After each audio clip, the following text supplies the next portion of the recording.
So this is my new puppy, Commander Riker. I asked him, what would make you happy? What would make you the happiest good little number one? And he told me directly that the thing that would make him the happiest and to be the bestest, goodest little number one was if you guys shared my stream. So you logged on to the platform formerly known as Twitter, or the copy and paste version known as Threads, and just post this stream as often as you can, or even that old thing that people sometimes use still called Facebook. Just share the stream, and you know, maybe NASA will help my clone that is stuck in space.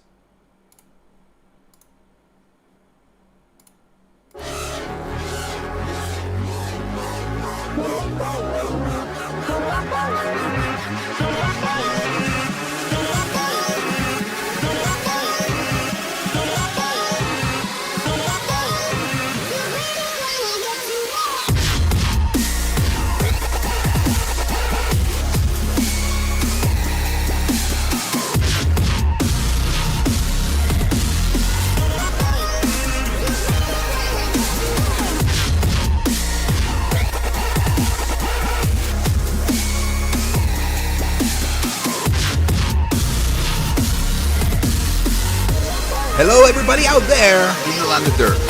Please install your facepalm protection and make sure you are dancing.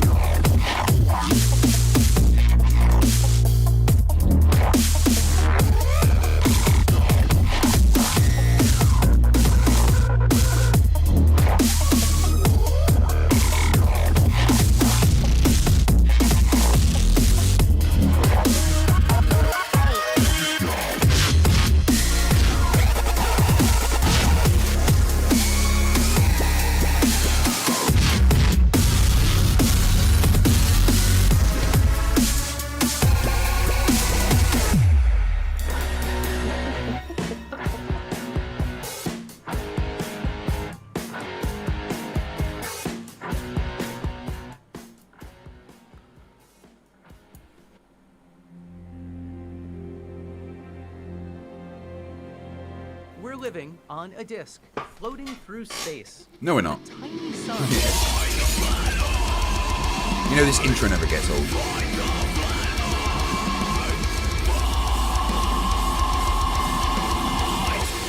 Hey, I'm FTFE, welcome back to the channel that does to stupidity what a large rock did to the previous owners of the planet. I'm talking about when the dinosaurs were wiped out. You know, I was just thinking that, imagine if dinosaurs like the T-Rex were to see their descendants, and it's a chicken. Would they be annoyed? I mean, just like a wolf seeing, like, you know, a little snot-nosed puppy that's constantly shaking or something. They'd be ashamed that that's their descendants, right? Yeah, anyway, I have weird thoughts sometimes. Hello, welcome back to another show. I hope you've all had a good week, and I'm here to ruin it for you at the end by, you know, showing you a bunch of stupid shit said by people that aren't that smart. I hope everyone's had a great week, and I hope you enjoyed watching my show yesterday where a flat earther taught me how to use a sextant. I'm now extremely confused about how to use a sextant. But more importantly, what actually happened yesterday, which was a little bit mind-blowing, was a flat earther conceded a point. Like, flat out said, yeah, you're right, I'm wrong. Huh. I mean, I wasn't sure how to respond. It really confused me quite a lot, actually. I was stunned. Yeah, it's not something I had prepared for a response. I'm used to all the stupid things the flat earthers say, all the normal dumb things, and I've got a million responses in the chamber ready to go, and you all know how impatient I can get when they're saying dumb shit and I just want to debunk it. But one thing I'm not prepared for is when a flat earther says, yeah, you're right, I'm wrong.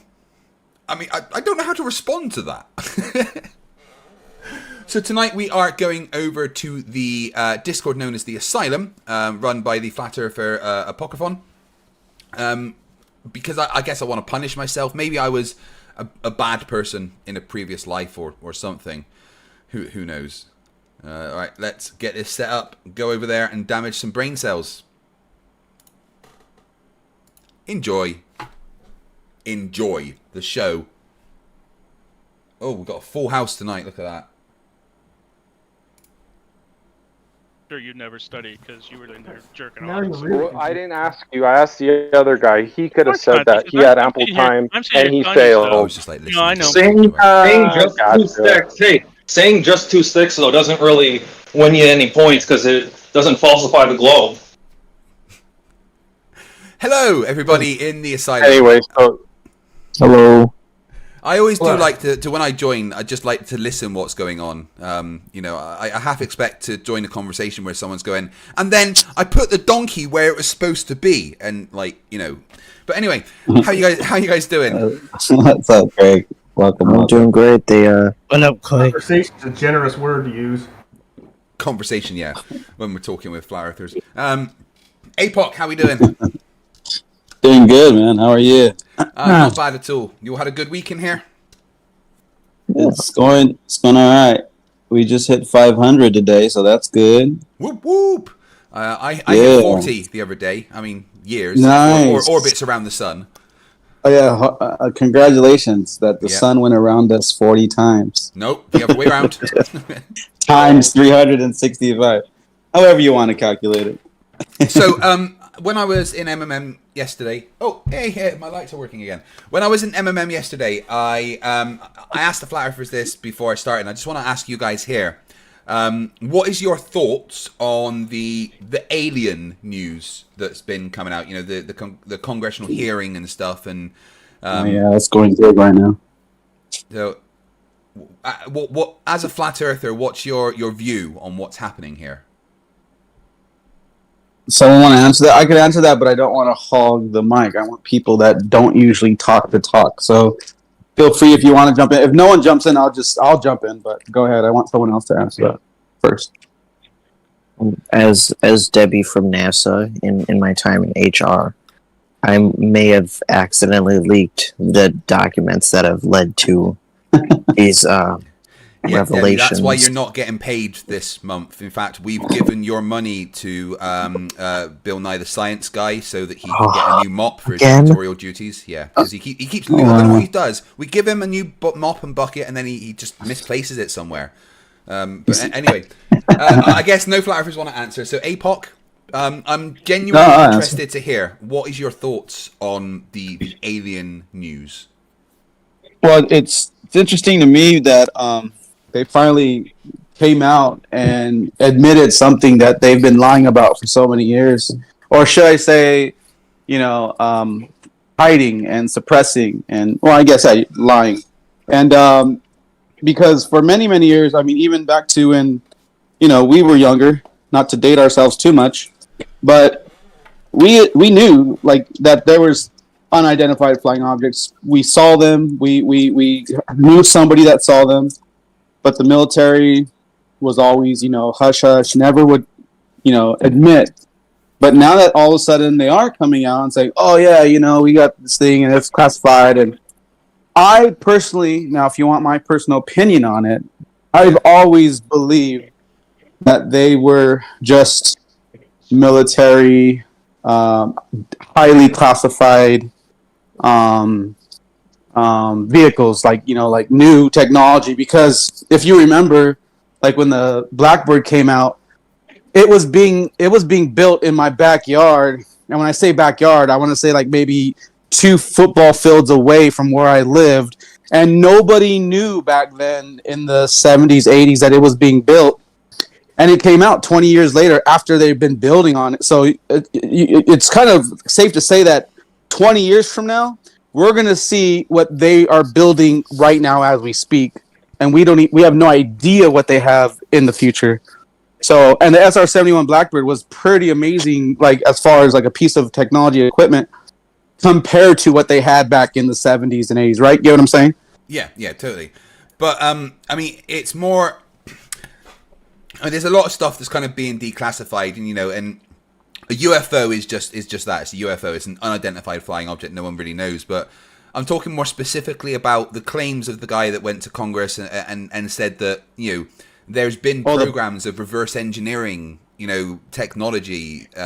Right. And then he was literally asked, like, if this is aliens, would we be able to fight them off? And he was like, yeah, there'd be no chance, and although Right. there's no evidence been presented, the guy is saying that it's a well-known secret in the military that they've been working with extraterrestrials or whatever. I mean, there's no evidence that's been presented about anything. It's just a guy saying things and going to Congress. Right.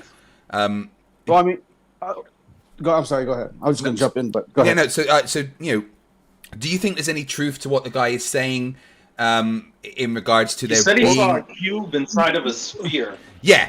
Well, Yeah. Really weird. Like, I mean, how is that even gonna? How is that even dangerous to us? A cube inside of a sphere? I mean, it doesn't sound too I scary. mean, we just to me. don't know what it is really. But, Definitely, Craig. There is. They even said that it's non-human. It's It's a biological. He did use that phrase. You're right. Yeah. So I mean, but, he's heavily right. implying that it's extraterrestrial. So what do you think about that? I mean, do you think that there is aliens of some kind, or? Well, me personally, I've always believed that anything that has ever been encountered, I mean, you have in history, you learn this in school, like, that like the ancient Egyptians, like they would there's like drawings or carvings and paintings, and like they always knew, like would artistically put like something flying in the air like that, and that's every civilization has seemed to have done that for as long as we have, it's been documented. And I think that there is a very huge, like for a long time there was a very huge cover up, like that they didn't even want to teach, like they wouldn't teach you that in schools. They had pictures like showing these things because that's part of the drawings or the ancient, scripts or whatever. But they never had that in the curriculum, like to teach you that, oh yeah, there was flying things back in the, in the year 2500 BC. Like they didn't teach you that. But the fact that knowledge was way back then and up to now, I personally believe that there's always been entities visiting, traveling, coming to where we are. And the reason why they're called extraterrestrials is because they're just extra land. They're just far beyond where we can go. And so here we go back to that, ice wall pond, not a ball, but it's extraterrestrial, meaning extra land, and they are entities from maybe whether it's a smarter, older civilization or just more of a spiritual, like demonic and angelic, beings, whatever that be. I don't know. I'm just a simple man. But do you think there's truth to what the guy's saying? I mean, because the thing is, he is I think just they're saying things. That he hasn't presented any evidence. I think he said something like he would show Congress some evidence in secret, but is he a credible source? He used to be military intelligence. That doesn't mean that he's necessarily telling the truth, but I guess it does give some credibility to him as an official person. But there's no evidence about anything that he said. It is literally just a person saying things. Well, it's like he said, she said, right? But here's the thing, though. I will go out on record and say this right now, Craig. That I remember back in, I want to say 2006, 2005. My aunt's brother-in-law, right? It always starts like one of those, like my cousin's aunt, sister's uncle, right? No, my aunt's brother. so my uncle's brother-in-law. He worked for Cisco. I think he's retired by now, but he worked for Cisco like over 25 years at that time. So he definitely should be retired by now. He was a retired. He retired from the Marines, I believe. Oh no, he was Army. He retired for the Army, and he was into the telecommunications technology side of the Army, and networking and stuff. So he went to work for Cisco with a really good with a really good resume. And because he had the military background through Cisco, he went kind of like in the private sector of building up the networks and when they had new facilities that you required clearance to get into.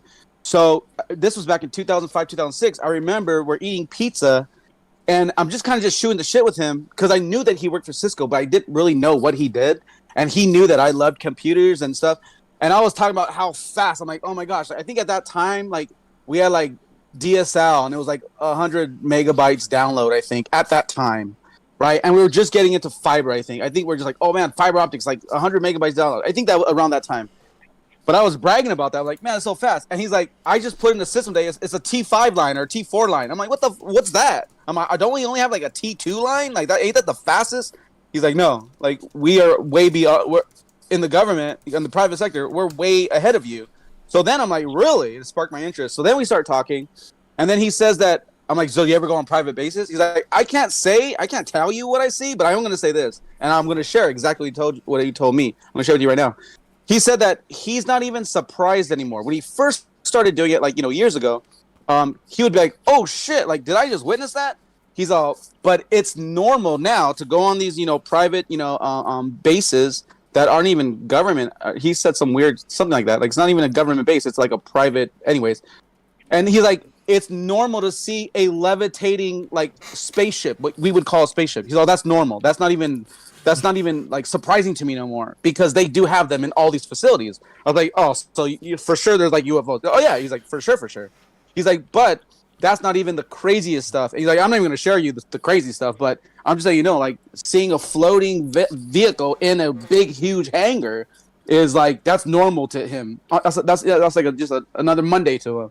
So yes, Craig, definitely there are, there's definitely this equipment. I don't know about as far as, he didn't tell me that he saw, like a non-human, being or whatever, but he definitely has seen the reverse engineer, like our people, like our government or the private sector, like reverse engineering these crafts that they apparently had recovered from other crashes. So that is absolutely fact. Like, in my heart, I know that to be a fact. In my belief, that I believe he wasn't lying to me, and he has no reason to. Remember, his name was Ruben, cool guy. I haven't talked to him in a long time though, because him and his sister and my uncle got divorced years ago. So I haven't talked to him like in years, probably like since 2009 or 2000. I feel like I know your family now after that. It's That great. was an impressively long answer. Yeah. I'm sorry, guys. Sorry. That's okay, right. So, okay, that's interesting to hear your perspective on what's going on. I've had a couple of flat earthers say to me that they think it's all part of the great alien invasion hoax that's coming up, and I'd very much like to talk to someone who thinks that as well. So, Like Independence Day is gonna happen or something? yeah, they're going to fake an alien invasion and going to use Project Bluebeam or whatever. But anyway, Well, do you think that they're not capable of doing that though? no, I don't think they're capable of faking a worldwide alien invasion. No, we think that militaries are big and powerful, but let's look at Russia. They have military parades every year, but they've just got their ass kicked by Ukraine and have like 3.5 tanks left. We, as a society, I don't think we have enough military, unless we just started nuking everyone and said that was aliens. But Wasn't there a summit where Anybody- like Russia and Ukraine pretty much got in a fist fight or something? Did you just say that Ukraine beat Russia, and Russia supposedly has the world's the military with the most tanks? no, I said that my point is that Russia are always showing off how big and mighty their military is. The yearly parades of all these. You said they had tanks three tanks left. Yeah, I know. I was being hyperbolic. Their military has been seriously reduced. Is my point. They obviously don't have just 3.5 tanks. I was being, exaggerating the point. But you see my point. I just don't think. We have I don't the see your stuff. point. Anybody who thinks that the military could pull off such a stunt has not served in the military. No, yeah. In the Royal Navy, you didn't get new things. If you had a problem, someone threw some duct tape at you, and you're like, go and fix it. I'm like, sir, I operate a nuclear reactor. I told you to go and fix it. They don't have great technology. Well, I maybe to like, I don't know. I just think that you're underestimating the technology that we do have in basements, many floors beneath, the surface of the of the countries. But I mean, I don't know. I wouldn't put it past them that they wouldn't have this alien invasion, quote unquote, just more for along the lines of more of a controlling. Well, I thing. submit the F-22, the thing that the military refused to use because it was a piece of crap.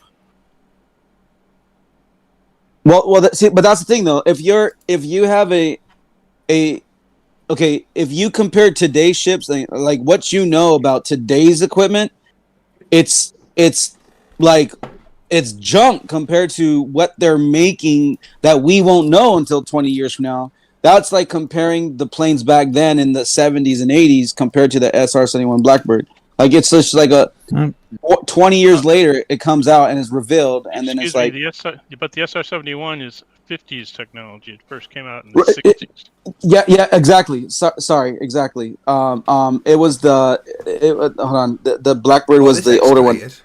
I meant the wing one. What was the wing one? B2. Oh, the B2. That's right. That one came out. It was being built in the 70s. Didn't come out until the 90s, I think, or 80s. It was like revealed. But that was being. No, I misspoke. I said the SR-71 Blackbird, but I meant the B2 bomber. That was like technology. Like it was the invisible to radar, and it was built a certain way, and it's just like it's a marvel, construction or whatever. Didn't the B2 bomber kill let's it? move this over to the subject at hand, and that is the shape of our lovely planet, which is clearly a planet that's an oblate spheroid. And anyone who doesn't think that has problems. But is there any flat earthers here that would like to present me some evidence or give me a topic of discussion specifically about the flat Earth? I know APOC definitely has some stuff, but let's see if anyone else wants to pipe up first. Yeah, I want everyone else to talk. That's fine. There's a lot of flat earthers in here, so don't be afraid. I'm actually no. I am here. Johnny is here. Here we go. Oh, good lord! Johnny's always here. I will just say, I was sorry. Just give me a sec. I'm just going to pre-face palm. Okay. Okay. I'm not looking at you now, so that was for me, not you. Do what you want. Okay, but I'm just saying that I was very nice with you the last time, but I was taking you very. You were nice with me. You constantly swore at me and called me several names. Of course, you were lovely and nice to me, Johnny. Do you have any evidence of this flat Earth or a flat Earth topic you would like to discuss with me? Obviously, you know nothing about sextant, so we should probably not talk about that. Of course, because you don't want to talk about sextant. You know everything about that. Well, yeah, I'm someone that's used a sextant. You think it's something to be used in the bedroom. So let's move to a different topic of discussion. Oh, you're trying to be funny now. Okay. It's not actually a sex tent, just so you're aware, okay? That's not what it's for. No, it's a sextant, but I love to say sextant. But it is sextant. It is. It is a sextant, you're right. But anyway, do you have anything else Flat Earth related that you would like to discuss with me, Johnny? No, you have to listen because I will prove you wrong there in this topic. I will say you have to take the sun down to the horizon, and the sun has to kiss the horizon. We did this yesterday. That was the exact way you started the conversation yesterday. The exact same words in the exact same order. So let's not rehash something that happened less than 24 hours ago. Do you have a different topic of conversation you would like to show your lack of knowledge about? No, not like a knowledge. How does a rocket push? How does a rocket push? No, I'm just saying that everything is sexual in the nature. Nature is sexual. It has to be sexual to someone's turned two pages whilst talking with Johnny and didn't tell us what happened. Okay, that I want to talk with you today, Creek, is about the sun, about the 24-hour sun. Yes. What about the 24-hour sun? Okay, there we go. And now we have the sun in the north, and it's exactly taking a round, and you can see the sun 24 hours above you, and over a long time from late May and June and to the acoustic, maybe, I will say. Then you will see the sun all the time. So the sun is not going down like that you are trying to tell everybody. Do you understand that? Oh, okay. So don't talk about the tilting, because we are talking about a long time, and you have to have a globe that is spinning and going in different directions. So no way, Jose. Right. So the 24-hour sun doesn't happen all year round. It's it's something that happens very a short amount of time throughout the year. And it's not above you for 24 hours. It goes very close to the horizon and then goes up and then very close to the horizon, which is what we expect it to do on a globe. The reason we are talking. Okay, Johnny, okay, I just let you talk for Johnny. ages. Johnny, I just let you talk for ages, and now I'm giving my response. So if you could please use your ears and the mouth in the ratio that you have them, that would be fantastic. Right. So the reason that we have a 24-hour sun at certain points is because of the tilt of the Earth, which stays in its orientation relative to the sun. So at one point in the year, the tilt of the Earth for the north, and that is towards the sun, and that gives the area of Antarctica at a certain point of the year 24 hours of sunlight, because the tilt, it's not directly 50-50 of the Earth straight up and down. It's on a tilt. So when the sun is the Earth's tilt is facing towards the sun for that hemisphere, that gets 24-hour sun. Now then it happens on the other hemisphere. You get it in the south when the sun is on the opposite. The Earth is on the opposite side of the sun because it's now tilted away. So the southern hemisphere will get that 24 hours of sun, and that is something that is explained because of the tilt of the Earth, with the Earth being a globe, but has zero explanation if the Earth is flat. Okay, what is a tilt to? There is nothing to tilt. It's just a fucking spherical fucking ball that you're talking about. What can it be tilt? Right, so the tilt is nothing up and down in space. What is it? Would you like me to answer? Let him talk, FTFE. Yeah. Sorry, I thought he'd asked the question, so I wanted to respond. So the tilt, Johnny, is in reference to the axis of Earth's rotation. The Earth rotates around the center. From the imagine a pole through the north to the south, right? And the Earth rotates around that pole, and that pole is tilted, and that tilt stays in its orientation relative to the sun as the Earth orbits around the sun, giving the northern hemisphere more sun at one point of the year, and the southern hemisphere more sun at the other part of the year. It matches the predictions of the globe model. Why are you talking so much? You're just talking and talking. You're talking from your fucking mouth. That is nonsense. That's everything where you talk from. That's where you talk from here. Why are you talking over me? Why are you talking this fucking bullshit all the time you open your mouth? It's disgusting. You are lying and lying. All right, I'd appreciate if you didn't call me a liar because I gave you an explanation of the thing you asked for. Okay. How about you respond to what I've said instead of calling me a liar? I'm on the way. I am on the way to do that. And I'm saying, you are saying the Earth is rotating, and you have no proof for it. You are saying that it's tilting, and you have no proof for it. You are saying things without any standing. Give me the fucking standing, then I will listen to you. Okay, I'm just going to step in here. Please, Johnny, is there any reason why you're using so many expletives, and why you're so directly abusive to your opponents? Because he was lying, and I was upset. Well, the reality is that in this debate, both sides are going to think that the other side is not telling the truth. He's going to think that you're lying. You're going to think that he's lying. So if we allow people to get abusive and aggressive on the basis that they think the other person is lying, the debate's not going to go anywhere. Please don't do that. Okay, I understand that. I understand. All right. Let's move forward. Craig, your turn. Thank you. So, what I'm doing is not lying. I'm giving you an explanation to the thing that you asked for. If you would like for evidence of Earth's rotation, that's easy. The measurements of Earth's rotation can be done by anyone that can create a pendulum and have it swing effectively on a pivot point. Anyone can use that to show that the Earth rotates. by measuring the difference in Coriolis forces applied depending on your latitude. If you want to, you can spend $20,000 and buy a ring laser gyroscope, which will then also measure the Earth's rotation at 15 degrees per hour. You can create a gyro compass that will point north, thanks to the fact that the Earth is rotating the way it is. There is many ways of measuring the Earth's rotation, and for you to just flat out ignore all the evidence, it is frankly just dishonest. Time. There is evidence that the Earth rotates. So for the purposes of this conversation, we're going to go with the assumption that the Earth rotates.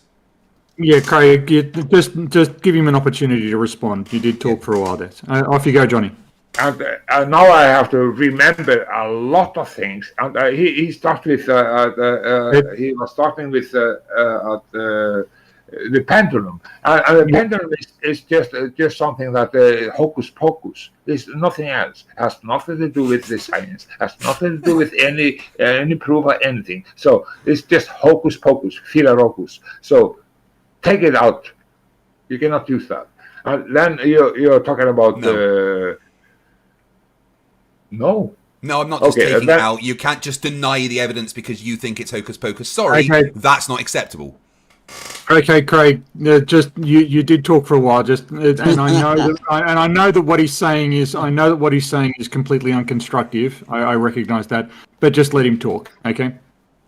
He is just digging.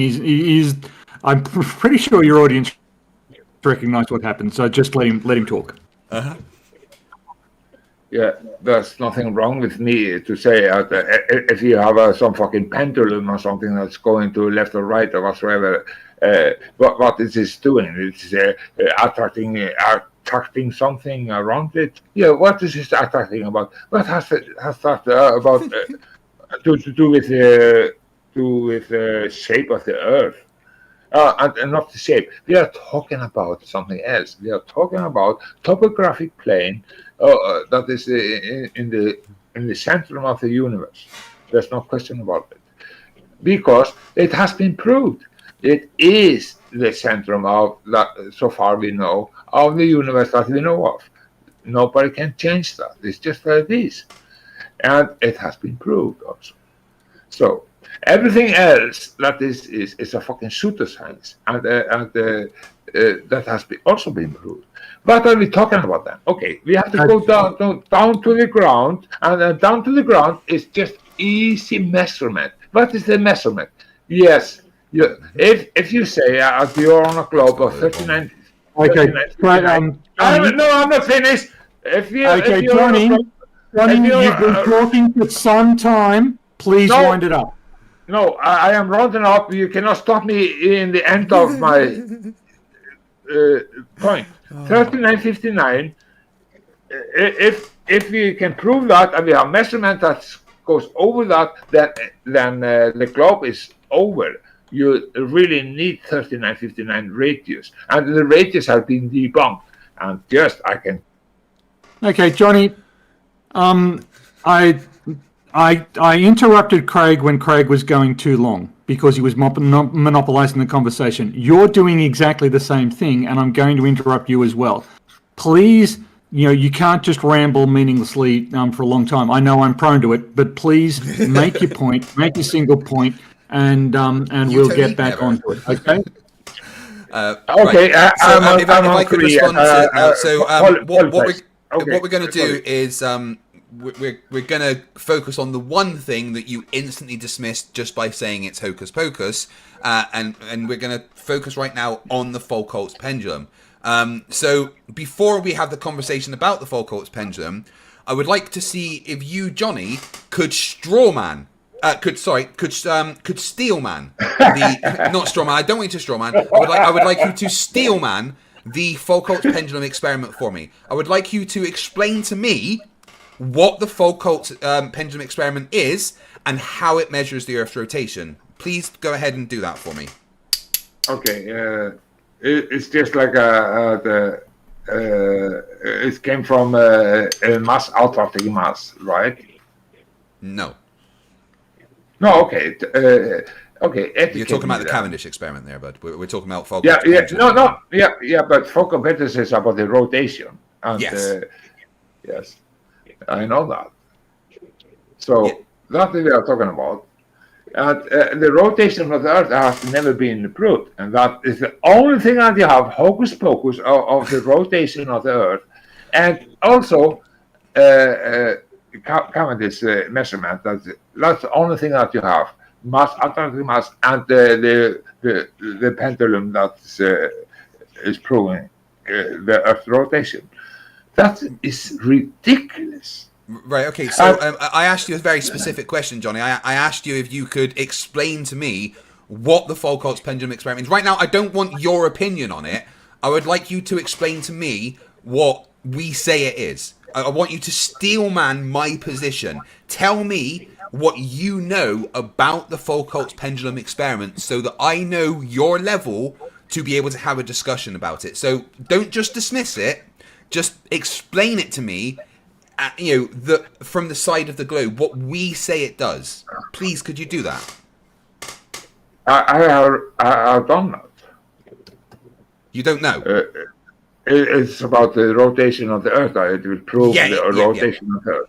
So do you know how it determines the rotation of the Earth? Yeah, and tell me about it. I was asking if you know. Do you know how it's supposed to determine the rotation of the Earth? Don't play this fucking game. If you are talking about the pendulum, just tell us about what is a fucking pendulum that you think it will do. Right. Okay. Sorry. No, I want to step in here as moderator.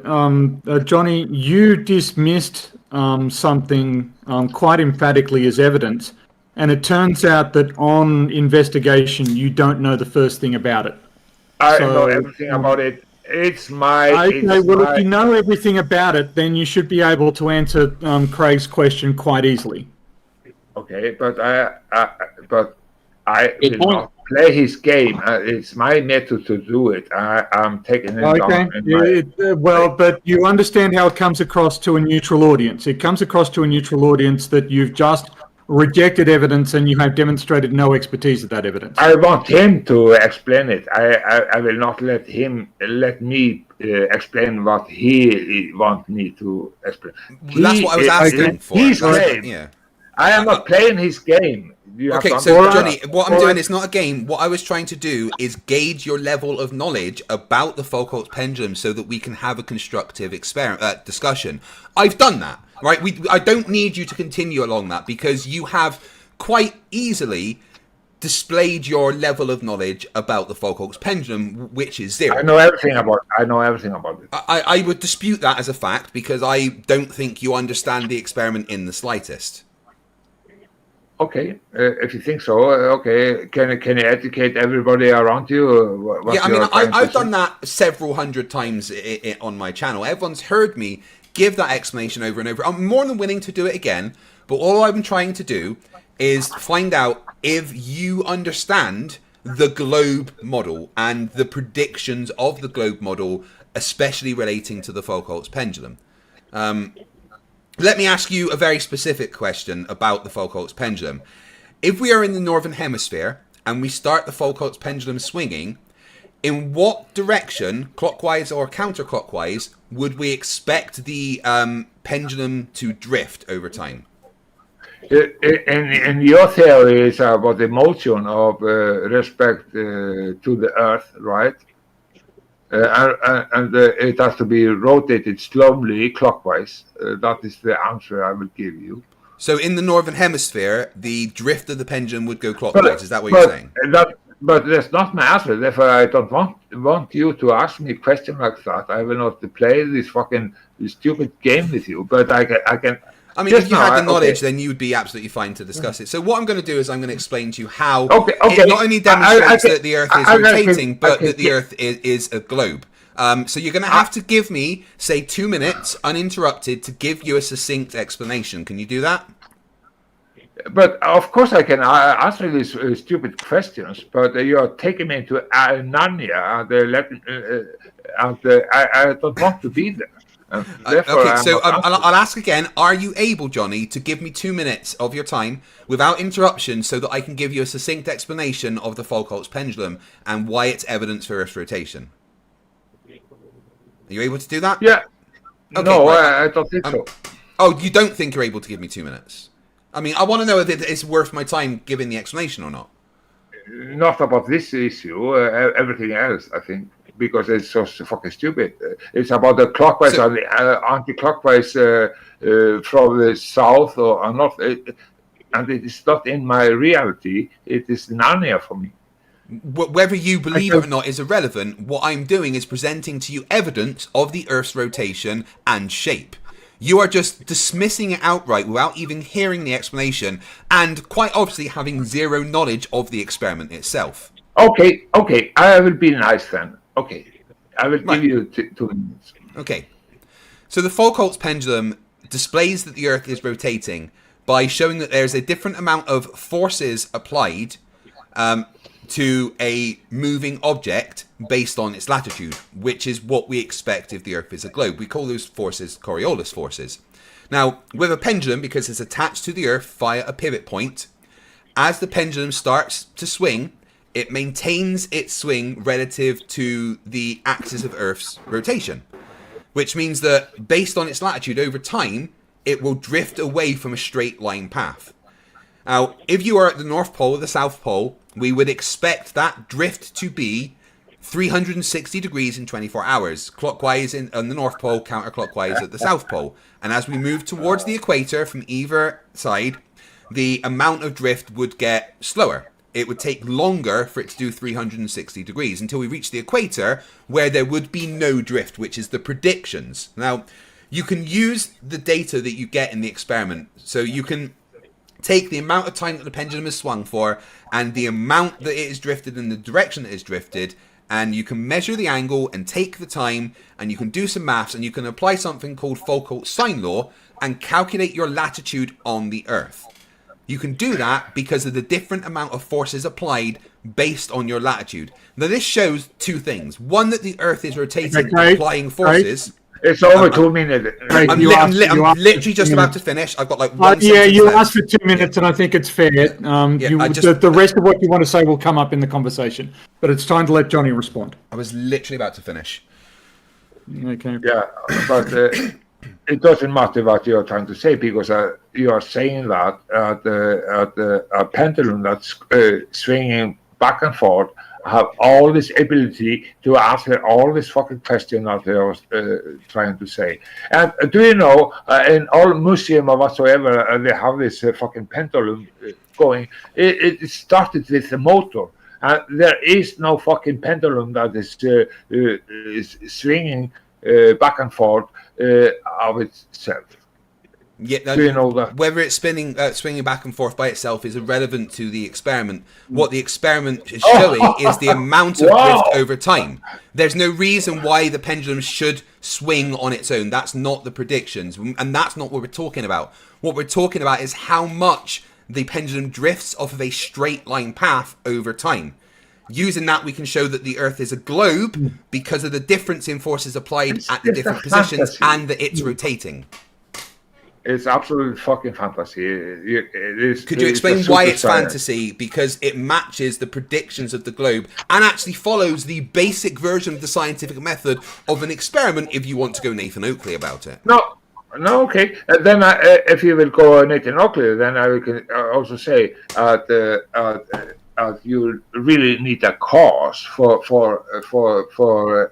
anything to move. And if you don't have the cause for it, then you can assume what it is and make some fucking story about it. If you don't have the cause for it, then it's irrelevant. Then it is a pseudoscience. Assumptions in science are extremely important. You have to make assumptions. Your hypothesis is an assumption. It's an educated guess about what is going on. Please let me finish. Right? No, science, you have to make assumptions. You're making a guess based on the available data. That's what your hypothesis is. But the important thing is that you are able to test that. You test your assumption to find out. You have to have hold on, let me finish. You need knowledge. You have independent variable and Yeah, we can talk about IV and DV, that's fine. But what you're forgetting is that assumptions are extremely important in science because you have to test your assumption to find out if it's true. You're making a guess. Science is just guesswork and testing the guesswork, right? Yeah, you're guessing all the time, but Yeah. you need control it, and you need variables also. So if we're talking about the Foucault's pendulum experiment specifically, and you want to talk about independent variables and dependent variables, that's very easy. In the Foucault's pendulum experiment, the independent variable would be the position on Earth, the latitude that the experiment is set up at. And the dependent variable would be the amount of drift observed. Because you change one, the IV, and it affects the other, the DV. No. Yes. What is the altitude? You need a radius. If you don't have the radius, then you don't have any fucking So you'd have to, what did you say, rate yourself? Radius. Radius. I mean, we do have the radius, but we're not talking about that right now. And in fact, from the data, if you were to perform the Foucault's pendulum experiment at many different points and use that data to map out the forces involved and where it comes from, and centrifugal forces and everything, you would actually be able to calculate the radius of the Earth. What to do with centrifugal force? Why are you talking about this? Hold on, I was literally in the middle of a sentence. Right? Johnny, Craig was talking. Yeah. But so if you map out all those forces, Craig was talking, Johnny. Yeah. If you map out all those forces and do the calculations with the centrifugal acceleration and everything, you can actually find out the radius of the Earth from the data you get from the Foucault's pendulum experiment. So we know what the radius of the Earth is. That is not in question. Okay, and you don't understand what Coriolis is, so well, I absolutely do. Open your mouth. Okay, Craig, you've got. Okay. I just off for interrupting you. Don't interrupt him. Yeah, but why is the moderator interrupt always in? Do you think you have to really do that? No, you don't have to do that. So sorry, you're still going. Okay, relax, guys. Relax. Craig, you don't know what Coriolis is about. That is absolutely clear, and I have talked about that with you before. So everybody that's listened today and that's listened just now, they have to know. Craig don't know what Coriolis is about, and many of you guys that listen, you don't know what it's about, and many flat earthers, they don't know what it's about either. It's not about anything at all. It is not about any force. It's about illusion of a two reference frame, optical illusion. It has nothing to do with any force of any kind. 100% incorrect. You just... I'll ask you the same question that I asked you last time about Coriolis. If we were to use the predictions of Coriolis on a rotating Earth, and we were to fire a projectile north from the equator that is a ballistic projectile, not powered, what would the predictions of Coriolis tell us is going to happen? Is it A, that the let me finish the question. Are the predictions A, that the projectile will fall behind Earth's rotation, B, that it will go in a straight line, or C, that the projectile will actually go ahead of Earth's rotation? Is it A, B, or C? It's a malformed question because it's about optical illusion. Therefore, it's nothing of it. And you're just exposing your ability of understanding of something. But okay, I will give you that the people, many people think that it is something else, and you have to call it something else. But it's not Coriolis that you're talking about. If you're talking about the centrifugal force or something, no, I was talking about Coriolis. Definitely talking about Coriolis. Yeah. Okay, then it is not Coriolis. So what you're saying is you don't know what the predictions of Coriolis are. Is that correct? Craig, you just sort of yeah. At this point, he's just calling me a liar over and over and over, and I'm not going to. Well, yeah, I was about to make the suggestion that perhaps this conversation isn't going anywhere. Anytime you introduce something, he just says that's nonsense, and dismisses what you're saying. Hey, you're not a fucking moderator. You're a fucking. No, he actually is a moderator here. So shut your mouth. This is a fruitless endeavor. Okay, what I'm going to do is I'm going to mute Johnny for I am actually a moderator. Yeah. Okay, I actually am a moderator on this server due to the kindness of Apocryphon. But I'm kind of thinking that it might be a good idea to move along because Johnny was just saying, just disregarding everything that was coming across, and I did think I agree 100%. Okay, so agree. is there anybody else who'd like to have a chat with Craig?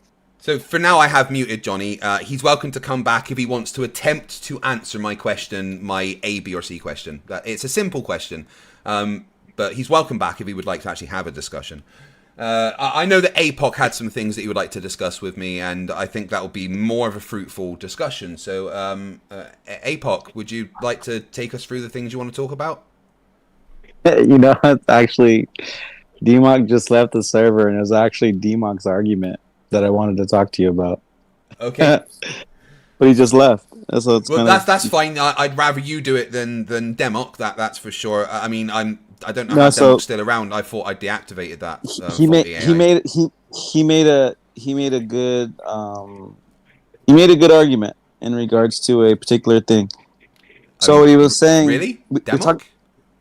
Yeah. It's actually the bendy pretty PSI guy. So if you dig, let's say, just 8 inches down into the ground and go at a 90 degree angle, then wouldn't you agree that a mile away from there, that you going across would end up you be coming up to the surface of the ground, right?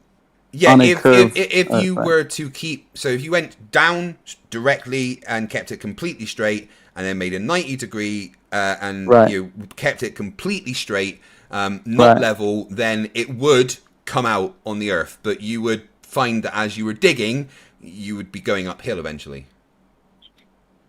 Right. So that was his argument. He was saying because a mile away, if it's 8 inches per mile squared, a mile away, then that 8-inch depth will be then coming out like a gopher out of the ground at an angle, obviously.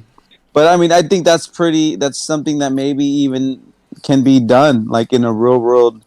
You know, if someone lives in the desert and just spent the time to do it or something. Someone would get a long depends how level the surface is, right? You'd have to have a completely 100% level surface, and that's kind of hard to do. Ligo did it. Sorry? Right. Someone said Ligo. And it took him like 10 years to figure it out. Sorry. Yeah. Apologies, sorry. Anyways, that was just a cool one. That was a cool thing. I mean, is there a flat Earth argument behind that, or? Well, then there was the and then he just related it to like, okay, now do that in water, it would be essentially the same thing.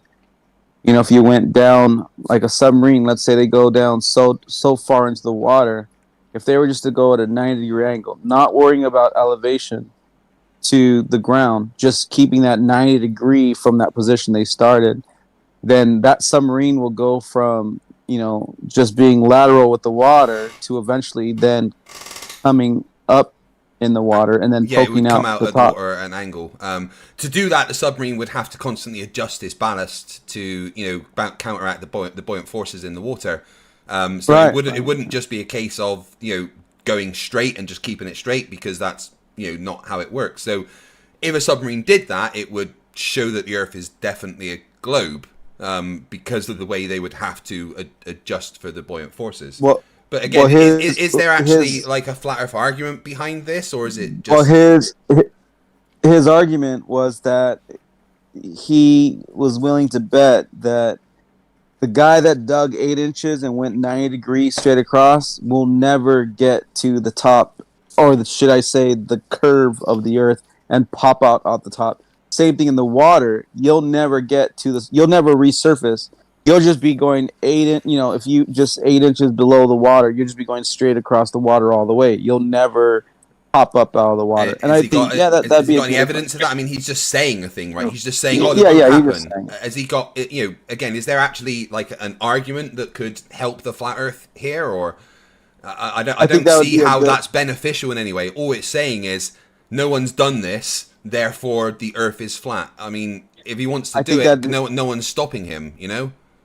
Yeah, no, I think I know. I'm just saying. I think that would be a great. Don't you agree? That would be a great experiment. I mean, for any side if to go you do could it. control it, I mean, it's not really.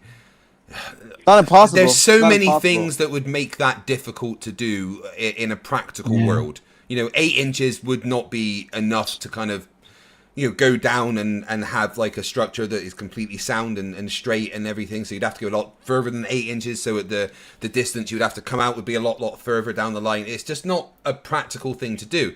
But what we can do is look at something like the LIGO installations, which have that. They actually have a completely flat, tube going out for a couple of kilometers that moves away from the surface of the Earth, even though the surface of the Earth is staying at the same elevation. You know, so that has kind of been done.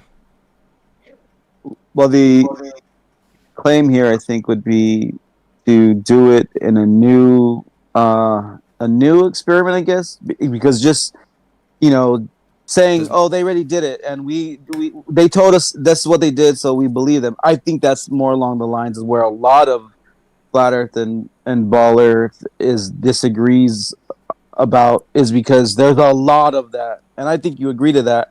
There's a lot of, well, we already did it, or we know that, or we found that calculation, like we did the math.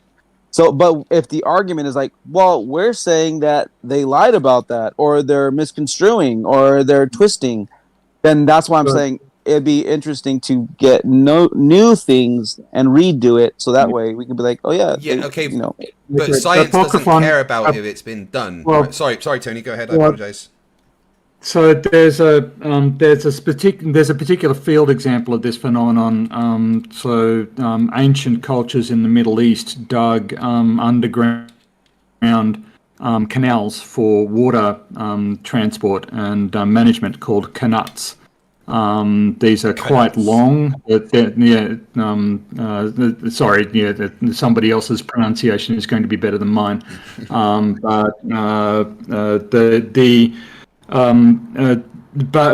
These things do exist, and you could study them. They have been sort of looked over by engineers and archaeologists, but they have to be at a very slight gradient to make the water flow. But yeah, there are some examples out there that are still able to be analysed, so that might be a good idea. But it's not a bad suggestion. No, I'm always up for it. If people want to do an experiment, go ahead, do it. I just don't always appreciate the assumption that, well, you should do it. Go and prove your globe yourself. Or there's experiments that have been done. I don't need to redo stuff that's been done. But if someone else wants to go and do it themselves, fine, go ahead. But they've got to do it properly, you know. And I always figured that the issue would be with establishing that true horizontal, without referencing it to our local level. You know what I mean? That true horizontal that's actually going to diverge and rise from our level is, I would think, going to be very hard to establish. Horizontal doesn't have to be level. Yeah, well, that's exactly right. But to expand on that, the precision necessary to do that, and to dig down perfectly vertically, as opposed to in the direction of the plumb line. There's a discrepancy between those two directions, and then you have to turn it exactly 90 degrees, and there's errors in that. But you could. I want to propose a simplified version of the experiment. Okay. Essentially, how you can measure that the hole that we're taking horizontally is actually straight. Well, you're probably going to use something like a laser pointer, right? And adjust it that it's actually a straight line, and we don't curve down or up.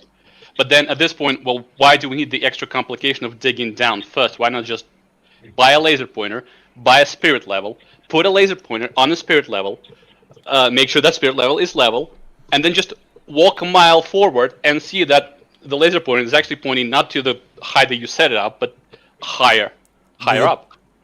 The problem is that lasers, like all light, are subject to refraction, so you would have to do that in a vacuum to set it up, which is a problem in itself. Lasers are only good over a very short distance for giving you like level and things like that. Lasers over long distances, not only do they spread out in a cone rather than a straight beam of light, but again they are subject to refraction, and it's hard to account for all of that exactly. I'm assuming that's why it took LIGO 10 plus years to establish that true horizontal. Well, we don't have to do it an actual mile now, because again, we just have to. It could be just a distance long enough to measure that there is a measurable difference in height, in elevation of the laser pointer itself, and where it actually of the laser, our device, and the pointer where it points. It could be like 100 meters or something. It could be. There's still going to be refraction over 100 meters, right? So Yes, but it's if not it's really even something slightly you can higher, trust on. that means there's. Well, yeah, but we're looking for complete accuracy here, right? If we're trying to do an experiment like complete accuracy. You would need you would need such a minimal margin of error to set this up and for it to effectively give us the data. Especially if we're talking about just digging down 8 inches, that's not that much at all. So there's so much precision that has to be involved in the distances that are being suggested here. We can just look at things like the LIGO that's already been done. Laser levels, I think they only have an effective radius of like 100 yards or something like that, maybe. Up to 250, I believe. Is it? Yeah. Okay. But there's a reason that they have an effective radius, because they become ineffective. So APOC, is there anything else that you've got? Because again, I don't really see how that's anything that backs up the flat Earth or gives any evidence for the flat Earth or anything. It's just kind of some Democ wild ramblings. Well, it definitely, I think, does have it would have it would be a great experiment, I think. I agree. If you guys want to try and figure out how to do it, no one is stopping you.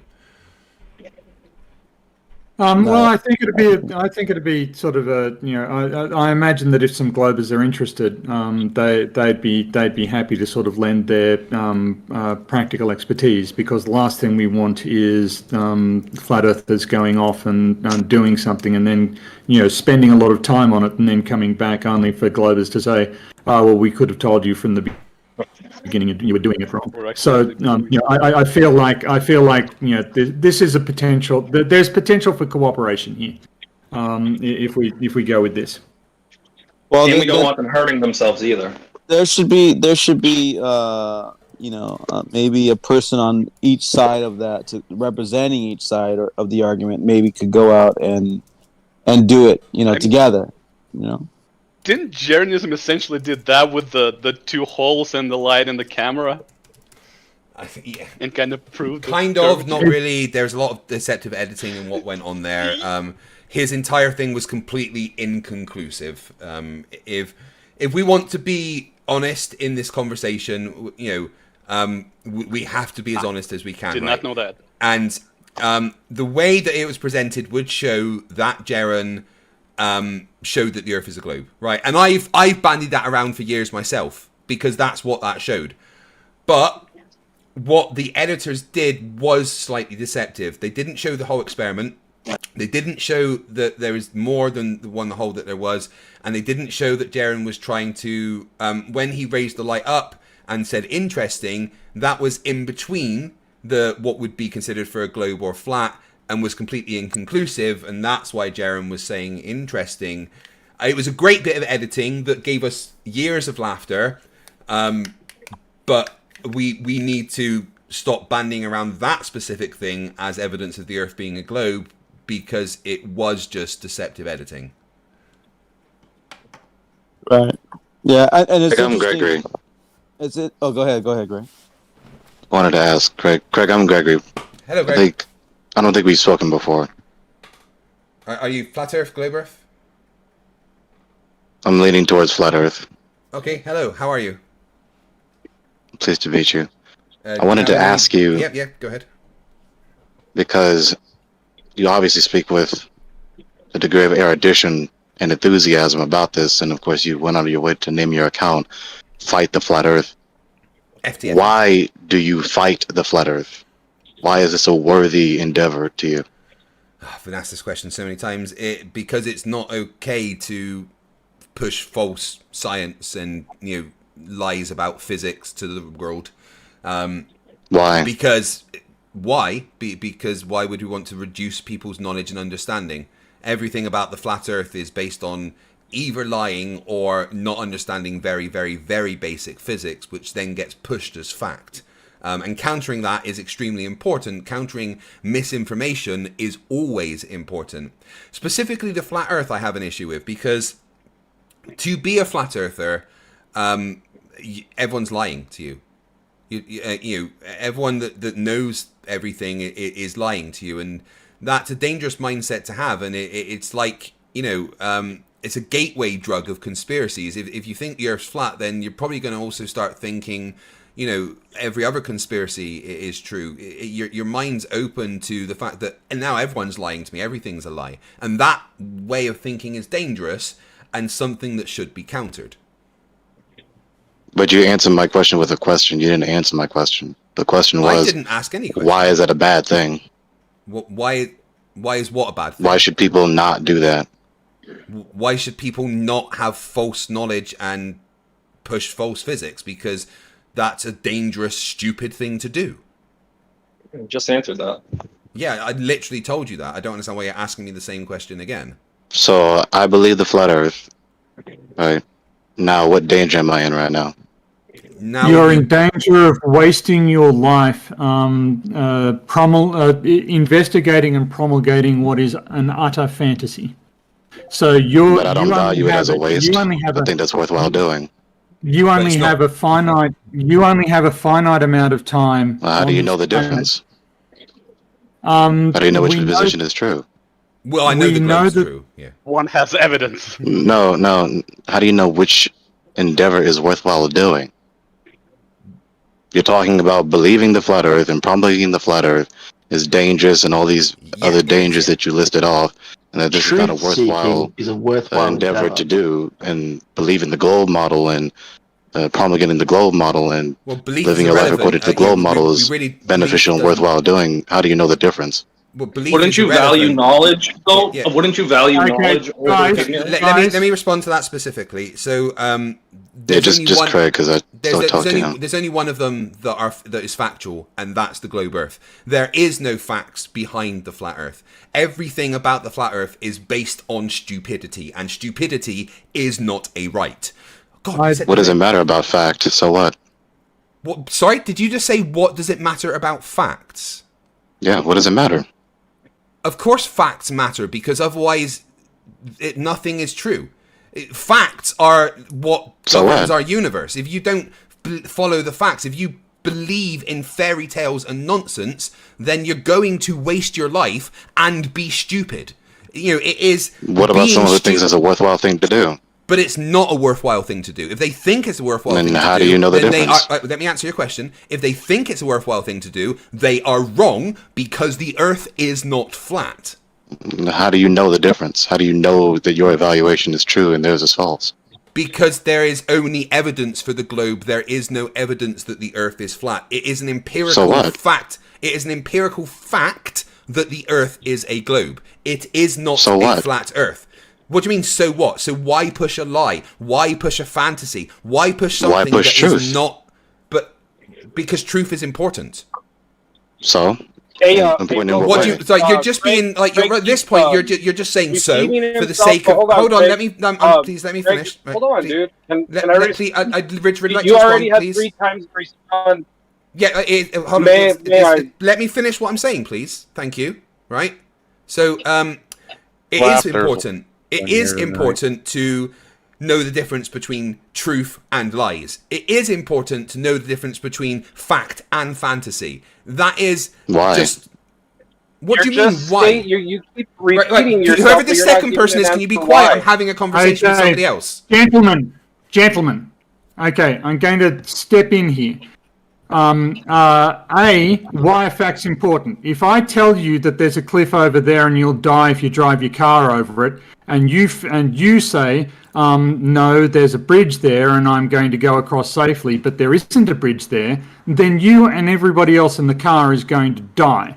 So claiming that facts aren't important, or just dismissing the possibility that the difference between fact and fantasy is irrelevant, is wrong. Fantasies and lies are dangerous. Now, Globeslayer, I understand that you have an opinion about what Craig was saying, but please don't yell over him. Okay?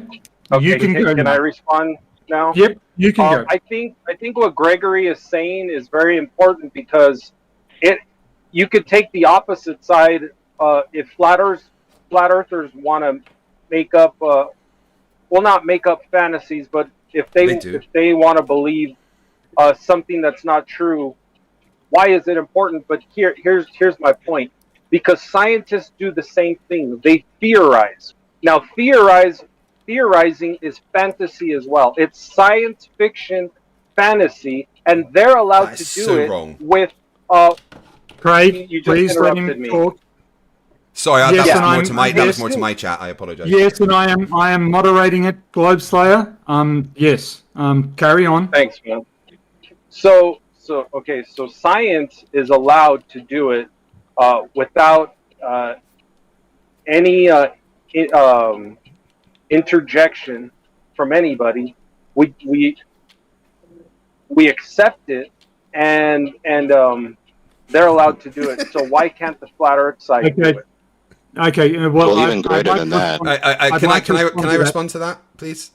Well, let me respond to that first, and then Craig, because Globeslayer was attempting to supplement my pattern of thought. So even greater than that. Before someone else says something else, I would like to respond to the things that he said first, please. Okay. I'm going to let FTFE respond first, and then Gregory. Yeah. So. But Globeslayer was supplementing my words. Yeah. Okay. But all right. I would like to respond to the things that have been said before something else is said, please. Hold on, I'm not finished. Right, no, you are finished. It's my turn to talk now. Right, because maybe I was misconstruing his thought. Right, sorry, I've server muted Globeslayer so I can actually get a chance to respond. I'll unmute him once I've actually had the response. No, scientists don't just make fantasies up. Scientists test things. They make assumptions because they have to, and then they test those assumptions to see if what they assumed is factual or not. It's not just about fantasies. It's not science fiction. Your categorization of the way scientists work there was just 100% false and just a misrepresentation of what science actually is. And I'm not going to let that happen and then just move on to another bit of the conversation. I will now unmute Globeslayer. You've made your point, Craig. Now we let Gregory clarify his position. Yeah, absolutely. Because I don't want to make any presumptions, but I'm almost completely confident that he has a worldview that is perhaps atheistic and materialistic and even perhaps nihilistic, but I could be wrong. I could be wrong. Who? Now you're stereotyping me. I don't appreciate that. Who is he? Yeah. Gregory? Craig. Okay, Craig. He's talking about Craig. And no, why is that of any significance in a scientific discussion?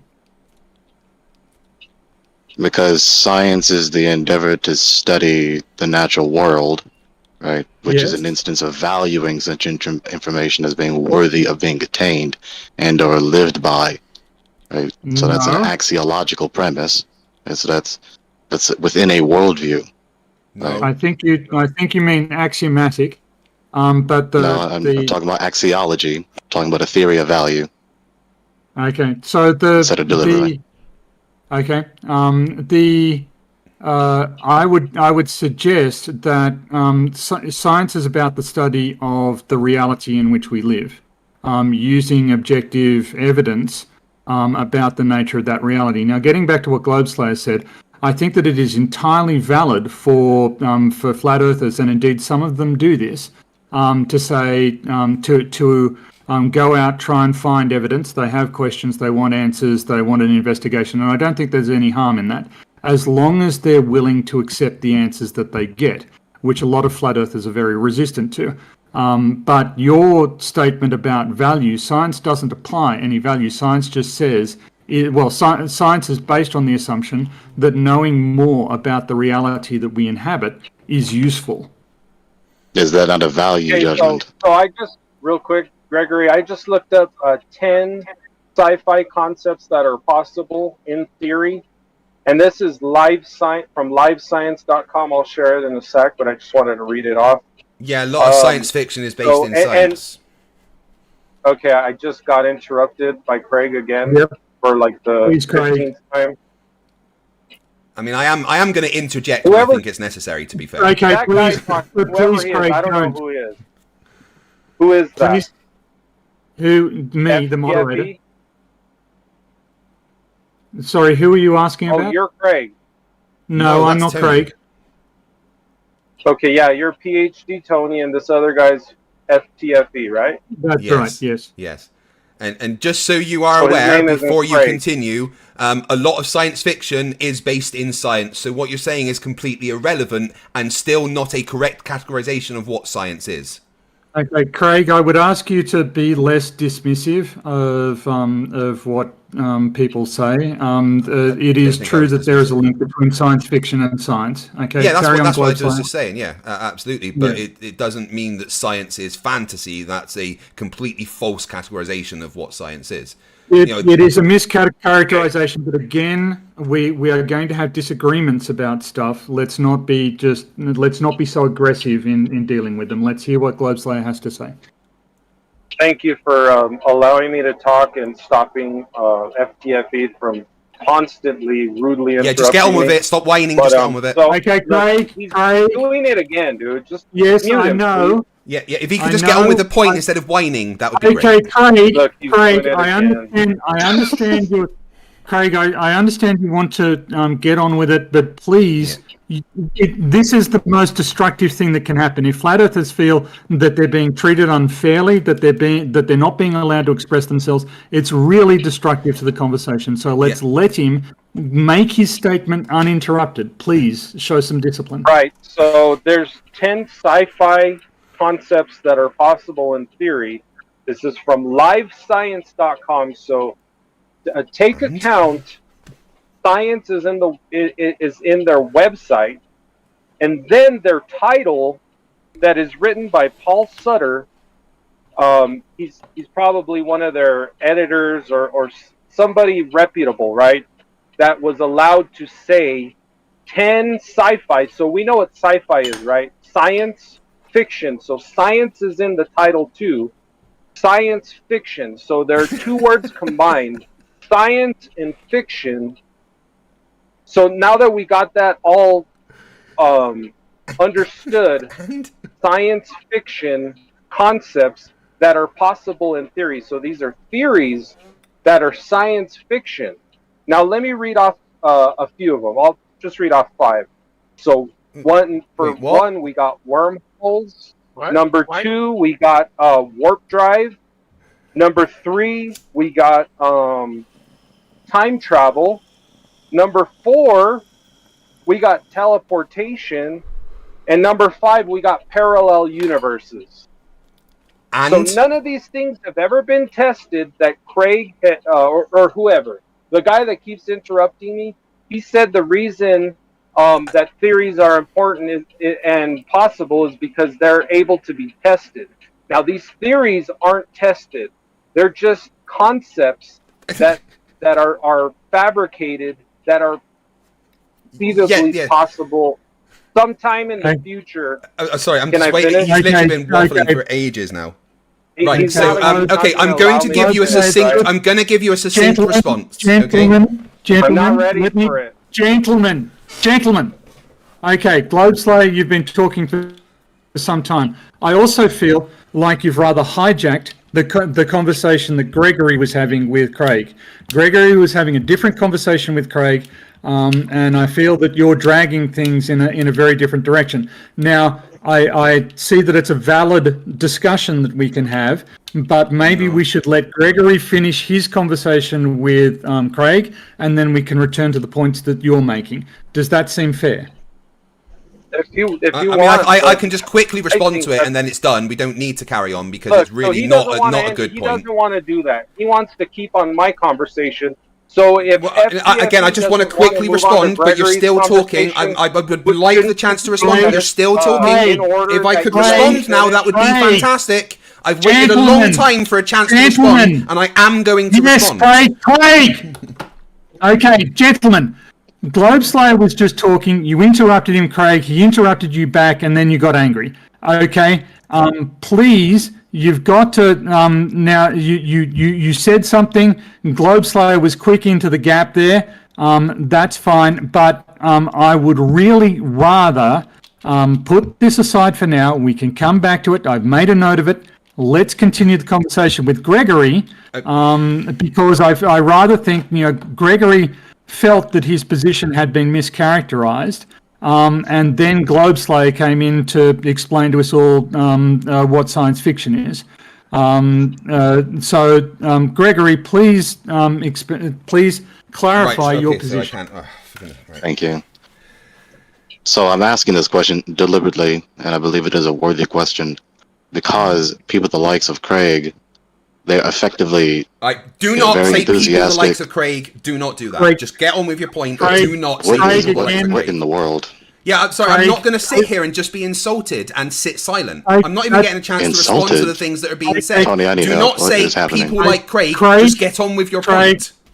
Craig. Okay, let's calm down a bit. Okay. When Gregory, when you say people the likes of Craig, that does sound like you're generalizing a little bit. Please refrain. On the other hand, Craig, that was a disproportionate response. Well, I feel like I'm not getting a chance to actually respond to the things that are being said. I feel like I'm being, eased out of the conversation a little bit. No. I apologize if that's how you feel. That's not at all how I intend you to feel. But I am trying to make sure that it's fair on everyone. Please give Gregory the chance. And I apologize, and I do intend to rein in any sort of judgmentalism because I feel that that's very negative in the conversation. You talk too much, Tony. Get on with it. But I will absolutely respond if I feel like someone is being, insulting towards me. I'm not just going to sit here and let it happen. Craig, please allow me to moderate. Like I feel that I've done a good job of defending you from interruptions. Yeah, I appreciate it. Let's try and get it on an even keel. Okay, Gregory, off you go. I really don't feel like walking on eggshells. I speak English rather well, and the phrase "people the likes of Craig" is not even remotely an insult. Like, Craig is not the only person that is like himself. So there's no sense in being so incensed against that. The point is that people who think like Craig, is that better? People who think like Craig, right? You're with still this generalizing. Extreme zeal. Okay, Craig, wow. Please don't. Please, we just. All right, I'm sorry. This entire thing, he doesn't have a point, and it's just taken forever to get anywhere. And all he's doing is just generalizing, saying people like Craig, people that think like Craig. Just get on with your point. Okay, Craig. I think we need to, if we're going to have a constructive conversation, we need to indulge people in the way they choose to phrase things and the way they choose to address things. And I think that Gregory can very easily feel like he didn't say anything outrageous. He didn't call you fuckface. He didn't call you an idiot or anything like that. He used a particular term that you took unkindly to. Okay. The way to go forward from there is to say, okay, I'd rather you didn't say that, and Gregory didn't say that. Okay. Now let's let Gregory get onto his point, and please. I apologise. All right, I'll let him generalise, and then I destroy him. All right, I'm sorry. Just let him finish his point. Is what is nonsense, stupid things that he's saying, and then I will destroy him. Okay, Craig. Wow. Craig, just wow. Craig, you're now doing what you told him not to do. Right? Can you see that? Well, no, he is factually saying nonsense, stupid things. So I mean, I'm not... but that's assuming again. That's assuming the result of a discussion that hasn't yet established that. So please, right, okay, I apologize. Please, having insisted that Gregory, dance around what you took offence to, I feel that it is utterly inappropriate for you to turn around and start throwing around words like stupid. Oh my God! Get on with it. Let's let Gregory go. Yeah, Gregory, off you go. Thank you. I'm asking this question deliberately, and I believe it's a worthy question because people who think like. Sorry, Greg Gregory, your and mic behave is like cut out. Greg. I can't hear what you're saying. Sorry to interrupt, but your mic has cut out, and could you please sort that out before you continue? Okay, hang on.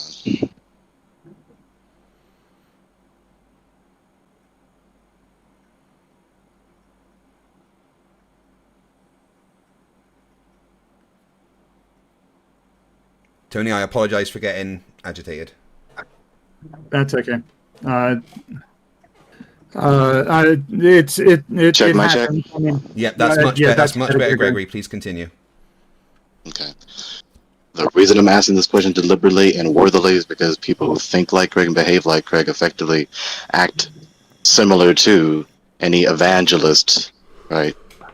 As though people ought to believe, or that it is extremely worthwhile believing the doctrines from modern academia, including in the realm of science and physics and so on and so forth. And so since they're going out of their way to make it seem as though these doctrines are so true and so worthwhile believing and living our lives according to, I'm asking him, what is the worthiness of the doctrine? Why should I believe it, if I should? Okay, so you've just miscategorized everything about science again. Science doesn't have doctrines. It's not a religion. It's not something that is indoctrinating people. It doesn't have any of the things that you just said about it. Science is simply about studying and observing the natural world and testing it. There is empirical truth. There is facts. This isn't just believing. Belief is irrelevant in this conversation. What's important is facts, evidence, and logic. And all of the facts, evidence, and logic point towards the Earth being a globe and not flat. It's been shown countless times so conclusively that the Earth is a globe. To perpetuate that it is anything other than a globe is stupid and destructive to humanity. So there is only one correct thing here. It's not a doctrine, it's just a fact. You need to stop miscategorizing what science actually is, because you're treating it like a religion when it's exactly the opposite. May I ask you a couple questions? Yeah, I mean, do you have a response to anything I've said before you do, or? Yes. It's directly sequitur to what you just said. Okay, please go ahead. What is a doctrine? Nothing to do with science. Well, what is it? It's a set of rules or ways to live by or follow these specific things that are said. Things that are set out in a certain way that you have to do. Facts that you have to listen to. Doctrine is all about something that is in religion. It's nothing to do with science. Well, not quite. Doctrine is simply that which is taught. That's all it means. No, that is not the meaning. That is not the meaning of a doctrine. No. So, So when you look it up in Merriam-Webster, or when you look it up in Oxford, and you look it up in etymology, it doesn't say that. I was just about to start. Correct. So, It does not say. I mean, Tony cracked in, so I just wanted to respond to that. Okay, Go ahead. if I look at the Oxford dictionary, doctrine is defined as as a belief or set of beliefs held and taught by a church, political party, or other group. Or other group. Yeah. Yes, but you will notice that the other groups are not fact-based in their outlook. They are. So you say they would say the opposite. They are ideological. Well, I defy. As with every group, Tony. I defy any church to provide me with physical evidence for the existence of the deity they worship. Yeah. Well, can I talk to Craig, because you cracked in again? So, right. The thing is, what you're doing is confusing doctrines and principles, right? In science, there absolutely is key principles and methodologies that kind of underpin the entire scientific process, right? But that's not a doctrine. A doctrine is like an unchangeable, completely dogmatic belief, and science is the opposite of that. Science is something that changes all of the time when we find new evidence. Dogmatic beliefs Do you are exactly... teach information? Wait, I'm still in the middle of talking. Okay, Gregory. This is getting please unnecessarily don't interrupt. overcomplicated. No, it's not. Gregory, please don't interrupt Craig. Dogmatic beliefs is what doctrines are, and there is no such thing in science. You're literally mixing up science and religion. You are talking about religion, not science. Okay, you're the one critiquing me for categorically conflating things, and you're the one categorically conflating things. Incorrect. You have this unjustified and incorrect conception of doctrine. It's very simple. Doctrine is just that which is taught. No, it's right? not. You have these schools, you have these personnel in these So schools you're categorically that wrong. teach these concepts and that teach these theories. So that isn't the case. These schools don't have you are personnel that categorically teach wrong these about what theories a and doctrine is. principles and concepts. Gentlemen, please don't interrupt Gregory. We can have a discussion about the validity of that the definition he's using once he's finished talking, but let him finish talking. Yeah, sorry. I mean, his So I'm stipulating a definition. I don't need you, Craig. I don't need you to respond. I just need you to let Gregory talk. Yeah, sorry. I was wondering if he was done. I was just asking if he was finished. That was all. Yeah, he's fine. So for the sake of immediately doing away with this verbal dispute, I'm going to stipulate a definition. Right? I have to say some word in a verbal language in order to say what I mean. Right? So I'm going to say the word doctrine in the sense of that which is taught. Very simply. Nothing more. So, okay, so do you agree? There are these doctrines, there's these theories, there's these concepts that are taught person to person, right? Which is categorized by the term science or physics or whatever, what have you. Okay, so you value these doctrines, these concepts, theories that have been taught for decades and or centuries, right? Why? Gregory. Wait, hold on. Gregory. Don't please don't interrupt whoever's in. Please do not Why interrupt. are you... Right now. I'm sorry. Right. Sorry, Craig. Gregory. Do you have more to say? You got interrupted there. No, I finished. Right. Okay. So, no. Again, you're being very black and white with words here. Words have many meanings in different contexts. And that's why I just said I'm stipulating a definition, Craig. I just let you talk about interrupting for a long time there. I just told him I'm stipulating a definition for the sake of the conversation. Well, yeah, but you can't just stipulate one. Yeah, so... Okay, I'm the moderator here. You can't just say I defined this term to be, let's say I stipulate that Earth is an oblate spheroid. And that therefore any discussion of flat Earth is nonsensical. You can't just do that. You can't just dictate what what words mean. That's not what I did, Tony. Other participants. Yeah, other participants. Yes, no, I didn't. Let me explain what I actually did. No, right. No, before you go on, I haven't had a chance to respond, so I'm going to respond before you continue. No, you cannot stipulate what the definition is because words have multiple definitions, and it's about context, and you're ignoring the context of science.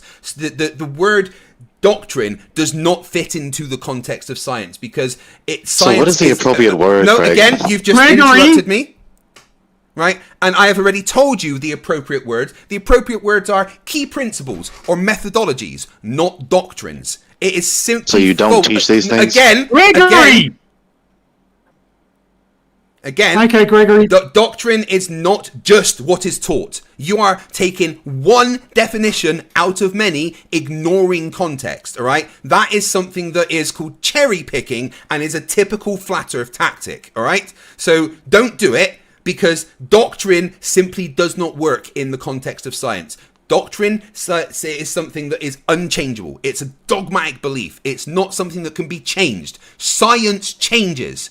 Science has principles and methodologies and ways to do things. Science does not have dogmatic beliefs that do not change. That's what a doctrine is in the context of this conversation. You are trying to change the context of the conversation and take it down a route that you want because you want a specific definition of the word to work for you. No, we're not having that. You are wrong. Accept it and move on.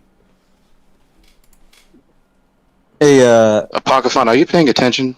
Yeah, I'm jumping in right now. Gregory, you mind if I say a few things real quick, and then I'll pass it back to you? Go ahead, because he's just hypocritically accusing me of what he just did to me. No, I am absolutely not. Do not call me a hypocrite. You are the one that is trying to cherry pick things to make it fit your narrative. That is dishonest. Don't do it. Gentlemen, just before Apocryphon steps in, I'm going to step out. I have to go somewhere. Sorry for that. No worries. Thank you, Tony. Appreciate it as always. I hope that my moderation was okay, even though a lot of people in Craig's chat really hated. But okay. See you all later. Thank you. Thank you, Tony. Speak to you soon. See you later, Tony. Craig, I wanted to kind of talk about something with you because you said something that I kind of thought about like very quickly and said, I think you might be wrong there, because when you said doctrine, like it's dogmatic, never changing, it's like written like this is what is. But if you look back in the history of the church, and if you like actually like study religion and looked into it, like you'll learn that the doctrines also changed over the years. Like they used to teach one thing until this new guy rose, and then he's like, wait, that's not what the word was saying. It is saying this. And then they're like, oh yeah, you're right. And then everyone like kind of switched the doctrine, quote unquote, into a new preaching, and this was the belief, this was the truth. Right now we have the truth because now it was accepted by the church and by the people, or by that, maybe by that, religion. But I would say that. Okay, go ahead. Do you think the doctrine of the virgin birth will change? I don't know, but let me just get back to. Well, hold on. And it hasn't changed, has it? So, hold on, Brent. If I could respond now, if that's okay. So, just bully the owner of the server out of his paragraph, I thought he'd finished, and then someone else. No, but I was then going to respond. So, no, Craig, Brenda actually just jumped in, and I was just being respectful and just like, go ahead. I thought you'd finished, right? I wasn't trying to interrupt you. I thought you'd finished, so before something else happened, I was going to continue. Whoever that was, just keep your fucking mouth shut. All right. No, I got you. And Craig, I think I'm right at the end of it. I was just saying that doctrine over the years, maybe not the latest and the greatest, but I'm just saying like over the years there has been changes even within the church. And I'm just wanted to kind of piggyback what Greg talked a little bit about, just real quick, like maybe like 30 more seconds, if you will. So, I think what he's trying to point out is that, like, kind of like what I was talking about in the chat, like when you say something is a doctrine or like a teaching, right? Maybe he's just using it in a different form of what you are using it, and maybe that's why you guys are colliding. He's right. He's trying to cherry pick a particular word, right? To respond to what you said there, APOC. In Christianity, in Buddhism, in Islam, in Hinduism, there is doctrines that will never change, right? There might be disagreements about what the text actually means in specific ways, but the doctrines that these are set up in, like what Christianity, the doctrine of the Trinity, that's never going to change. Buddhism, the Four Noble Truths in Buddhism, that's the key doctrine that will never change. Islam's the 5 pillars. Hinduism's the doctrine of karma. These are things that will never change and will always be the same because they are the dogmatic beliefs that will never alter, that are the foundations of these religions. Science doesn't have anything like that in the slightest. But science has a methodology, and that's it. Wait, hold on though, Craig. In respect though, science definitely has. They just call them laws, and the laws of science you can't change it. Like that is what it is. No matter what you do. Well, because laws can change. Let other people speak, Craig. Whoever else that was, just be quiet. We're having a conversation. Yeah, hold on. But laws, they don't change. You're saying, or they can't. No. What laws can be updated. We can find out that, for instance, Newton's law of universal gravitational attraction, right? We thought that was the law of gravity that works everywhere completely, but it's something that is an approximation on a local level. That will never change. The law of gravity will always work as an approximation on a local level extremely well.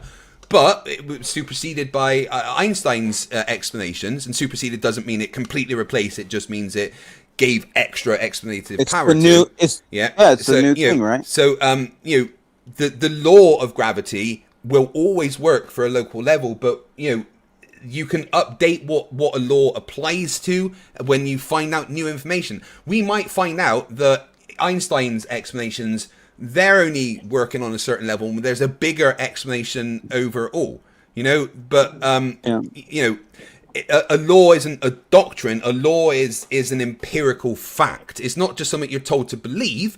It's something that you can test to see if it's actually something that is true. Let me finish my words. Let me finish these words. Yes. Go ahead. Okay. So take a look in the main text chat. I tagged you, Craig. Yeah. All right. Yeah. You see what I circled? Yeah, I see what you've done. You've circled one specific meaning, and ignored everything else. I can only say one word at a time in one sense at a time.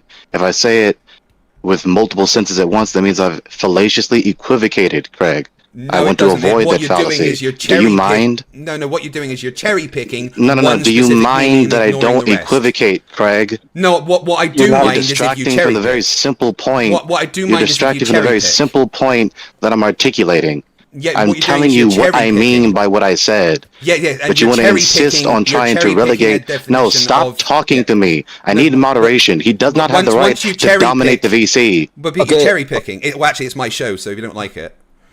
Yeah, it's kind of like but can we just at least let him finish? Yeah. So what Imsrev did there was he circled other definitions, right? What you are doing is you are cherry picking one definition. It's not cherry picking. Yes, it is cherry picking. It's saying exactly one cherry sense picking. of one word at a time. But words don't just have one sense, and you're not using it in the right context. Yes, you are fucking stupid. You're right. Hey, Craig, can we let him finish maybe his point? Yeah. He can absolutely finish his cherry picking point. In a given word choice in a particular sense. I explained to him in what sense I'm saying the word. So I'm not cherry picking. You are. He has to force my word choice into a particular definition that he doesn't like, and so that it's not characteristic of what he's teaching. That's what he has to do. Instead of just addressing my words in the way that I meant them, he has to make my words mean something else other than what I meant. No, I'm not. I'm just pointing out your cherry picking. I'm addressing his position to be. That's what I'm doing is I'm pointing out your cherry picking. Me for cherry picking. You are cherry picking. I have a solution for you. We can let Gregory have this specific meaning, but that means when he comes around and tries to twist it into meaning it's a dogma, he can't do that because he's chosen a different meaning. It's ridiculous. You are ridiculous. You're right. You don't understand how words work. Clearly, you're ridiculous. You are ridiculous. Stop twisting my words and I'm trying not to shove me your words. into a sense that I didn't express. Yeah, but Stop that's not how the word. That's not how the word works. Sophist. It's not. I'm not a sophist. You are the one that's being a sophist here by cherry picking and trying to use that. So it's simple. Hello. Craig, let's investigate it with him for a second. Hello. I mean, the thing is, all I'm saying is if he wants to cherry pick and use that, that's fine. He can do that. But I'm not going to just go with that one definition. There's nothing invalid or erroneous about what I said or the sense in which I said it. Well, it's fallacious and cherry picking, but yeah. Yes. I have a proposition. That particular definition of that word is only valid in its own context. The context you're using this word in. The context in which you're trying to use this word does not allow for. It's not a valid definition in the context. It is valid. It's that which is taught. Smart. Yeah, that's one definition. And whatever your name is. It's that which is taught. So why are you ignoring the other definitions? And why are you ignoring the other definitions? The context that you're using it in this conversation. The context which I'm using it in is talking about that which is taught. That's the context. Yeah, and that's cherry picking because there's other meanings for it. And I that didn't doesn't say work it in those other senses. Yeah, You but- ridiculous so- sophist. I'm not. You're the one that's being a sophist by not using the word in the correct context. Because by saying one word at a time in a particular sense, rather than saying it in some other sense I didn't mean to express. That's well, you're sophistry? using it. Yes, you're using it in the wrong context to try and facilitate that's your sophistry. point. Wow. Yes, you are. You so are unless being I a say the sophist. words, unless I say the sense that you want me to say, therefore I'm being a sophist. Yes. I can't say what I mean to say. Well, if you want to Assuming cherry we can pick, let you him have can. the word. You're absolutely willing. You're 100% absolutely allowed to cherry pick. I'm well the within my specific right to meaning be if that's what extremely you want to do. contemptuous against this stupid bullshit. Unless You I are say being. what You I- are what he pushing wants me stupid to bullshit. say, You are then I'm correct. being a sophist. You I are can't say what I mean to say. 100%. Look, you triggered little princess. You're 100% right. You are pushing bullshit. I mean, just listen to that. So, given that you can dictate to me what the fuck I mean, what you mean is no, that I'm not the globe dictating to you. model I'm is just saying false. you cannot. The globe model is The false. globe model is Science is 100% bullshit. correct. You don't know anything, and you I know deserve to more die. than you. But given that I determined to you what you mean by what Okay, you say, that's what you meant by now what you he said. is no Since longer you could allowed do to that be to part of me. this conversation. He is now server muted by saying I deserve to die. He is no longer allowed to be part of this conversation. And what he's just done there is been a perfect example of flat Earth by being a horrific human being, cherry picking the word that he wants to use and ignoring all other context of the word, and then finishing it by saying that I deserve to die. No, Gregory, go fuck yourself. Fuck off, and when you get there, fuck off again. Hi, Hi, Greg. DFA supports you 100%. Dude, you go for it. Get it. You know Totally how we know right. the Earth is a ball? Because that, it sorry? looks so flat and stationary. Because we That's know how it's a ball. globe. Period. You guys lose. Forget about it. Because it looks It's so over. flat and stationary. Obviously, that's what the globe Right, would say, right? who's saying about it looking flat and stationary? Who is that? For ya. It's your boy. Oh, big dog. But it doesn't look flat or stationary, so I don't know what you're on about. I was actually just kidding, Greg. It's obvious the world's flat, man. You guys are getting destroyed. Tor wants a conversation. Tor says that it looks flat and stationary. I don't know how it can really look stationary, but it definitely doesn't look flat. Could you point out to me at any point where the Earth looks flat, please? On the street that I'm driving on. Yeah. The street that you're on is flat, and how did you It's always determine that flat. it's flat? There's no 8 mile high water ball. Because when I like put the car in neutral, it doesn't go anywhere. Yeah. And do you think maybe the road was built like that for a particular reason? Yeah, how many? That's flat not the roads argument, can though. you fit on a So globe? what happens That's when you where it park your looks car on a flat. hill? I mean, It rolls down the hill. Yeah, It's still flat, though. It's still I mean, flat. It might be flat at a very local level, but that doesn't mean the Earth looks flat, because if he looks into the distance, I'm sure he's going to see a horizon. And any time you Exactly. see a horizon means that the Earth isn't You know flat. that. No, it means the Oh, Earth is because the flat. horizon is the curve of the Earth? No, the The horizon is an horizon. effect. Hold on. The horizon is an effect of the curve of the Earth. No curve of the Earth, no horizon. Oh, wait. So Can you is it explain like an that? Can you apparent thing? explain One how at a it- time, children, one at a time. Yeah, can you explain how the horizon is an effect of curvature? Absolutely, because I mean, I can hold the ball up to my camera right now, and you can see how the curve of the Earth means that there is a horizon because the Earth is curving away. It's an effect of the fact that the Earth has a curve. The horizon, if you're at sea level, is equidistant around you 360 degrees completely. That Is means that exclusive to... yeah, absolutely, that's exclusive to the globe.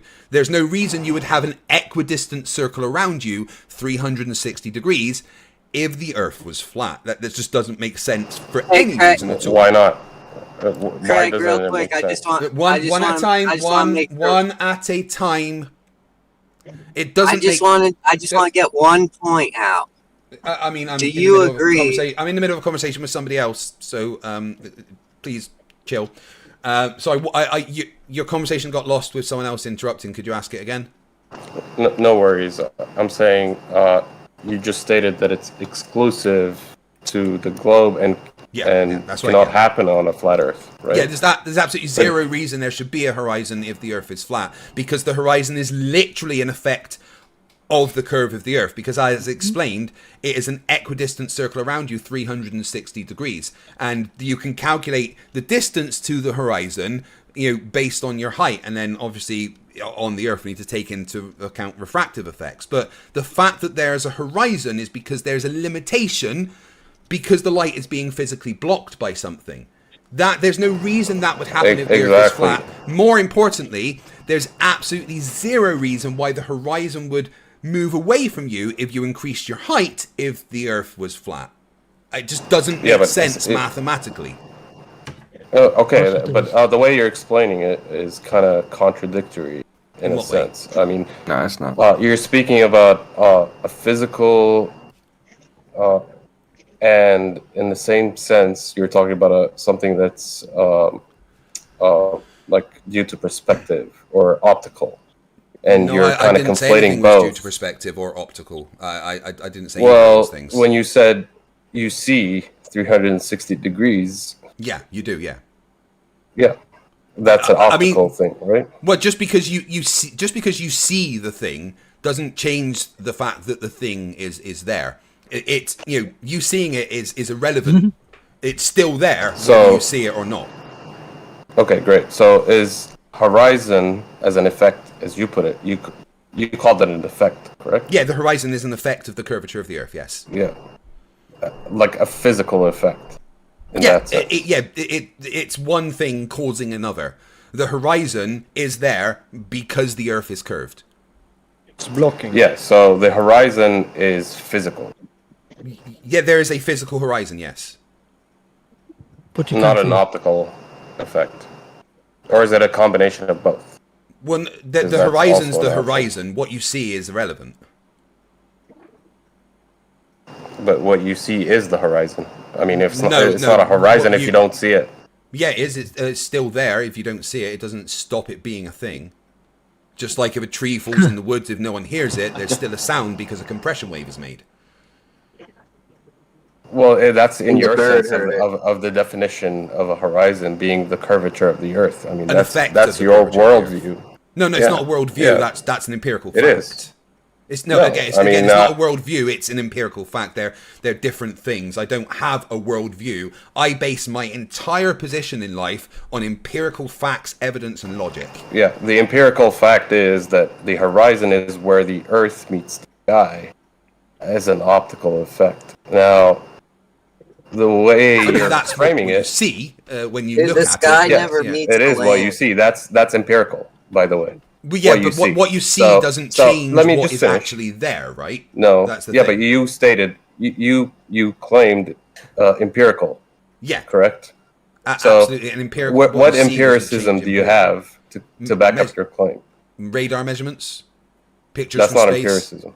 Absolutely, radar measurements are 100% empirical.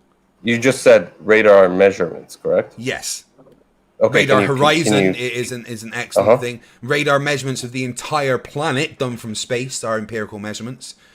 There's the fact that the Earth is a globe is something that's been empirically shown for centuries and centuries, and isn't really something that should ever be up for debate. That's why I put quotation marks. Yeah, we're here, right?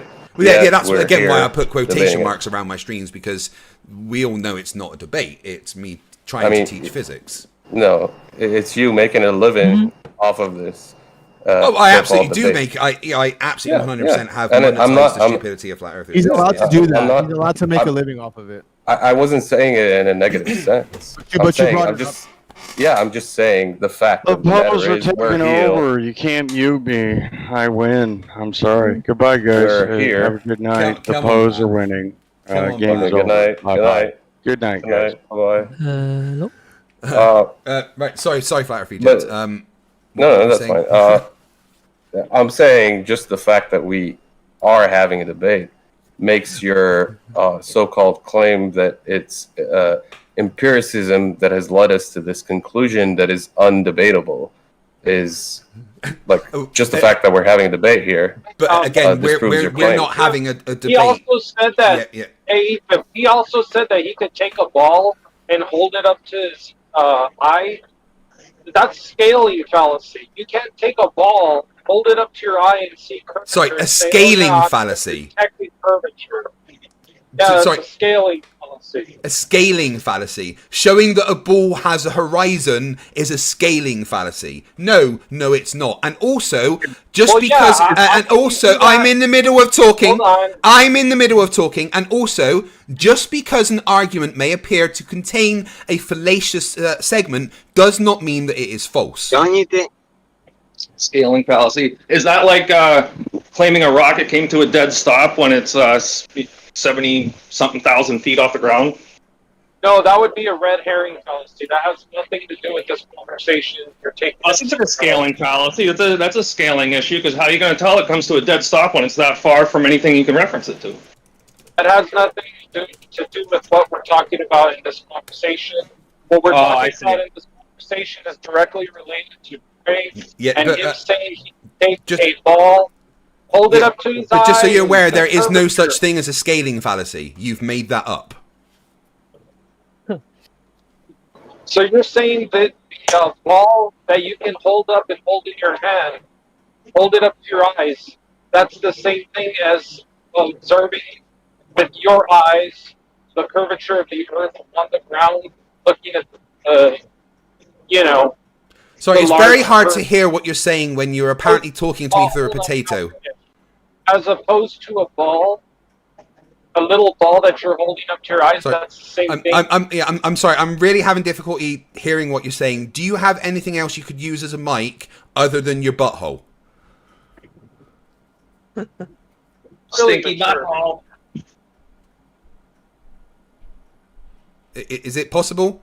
I'll tell you what, do two things. Go and find out. Is there anybody else who can kind of like piggyback on my idea about how, like, your made-up fallacy? Understand that? Because you're not a flat earther. Fallacy. Yeah, you're not a flat earther, and you're making up shit. So no flat earther is never gonna back you. Okay, so that's making up shit. Well, okay, so you don't get it either. Okay. No, I get it.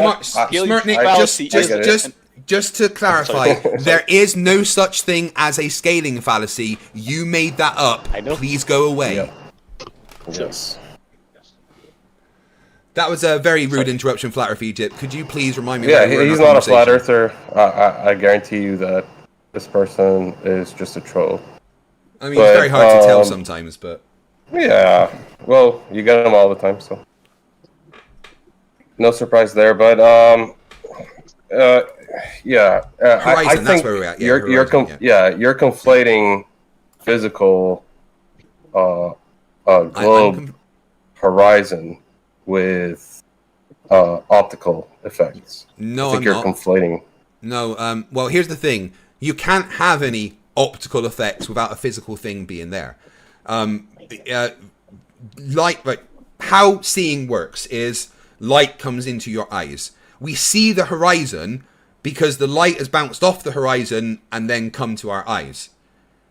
But that doesn't change the fact that there is a physical horizon there. You know, the optics of what we are seeing is completely different to actually what is there. They're different things, and we've determined what is there by actually measuring it properly. Yeah. So yeah, that's where we're at. So, can you tell me how empirically we have measured the horizon to be the leading edge of a curve on a There's no such thing as a leading edge of a curve. The edge of a curve. Yeah, the curves don't have edges. I don't understand the question. Well, the curvature of the Earth being the horizon, as you said. Well, the curvature of is however you want to call it. Yeah, the horizon is an effect of the curvature of the Earth. Because the Earth is curved, therefore there is a horizon. Yeah. So the horizon, which I see, is the furthest point on a sphere that I can see, according to you.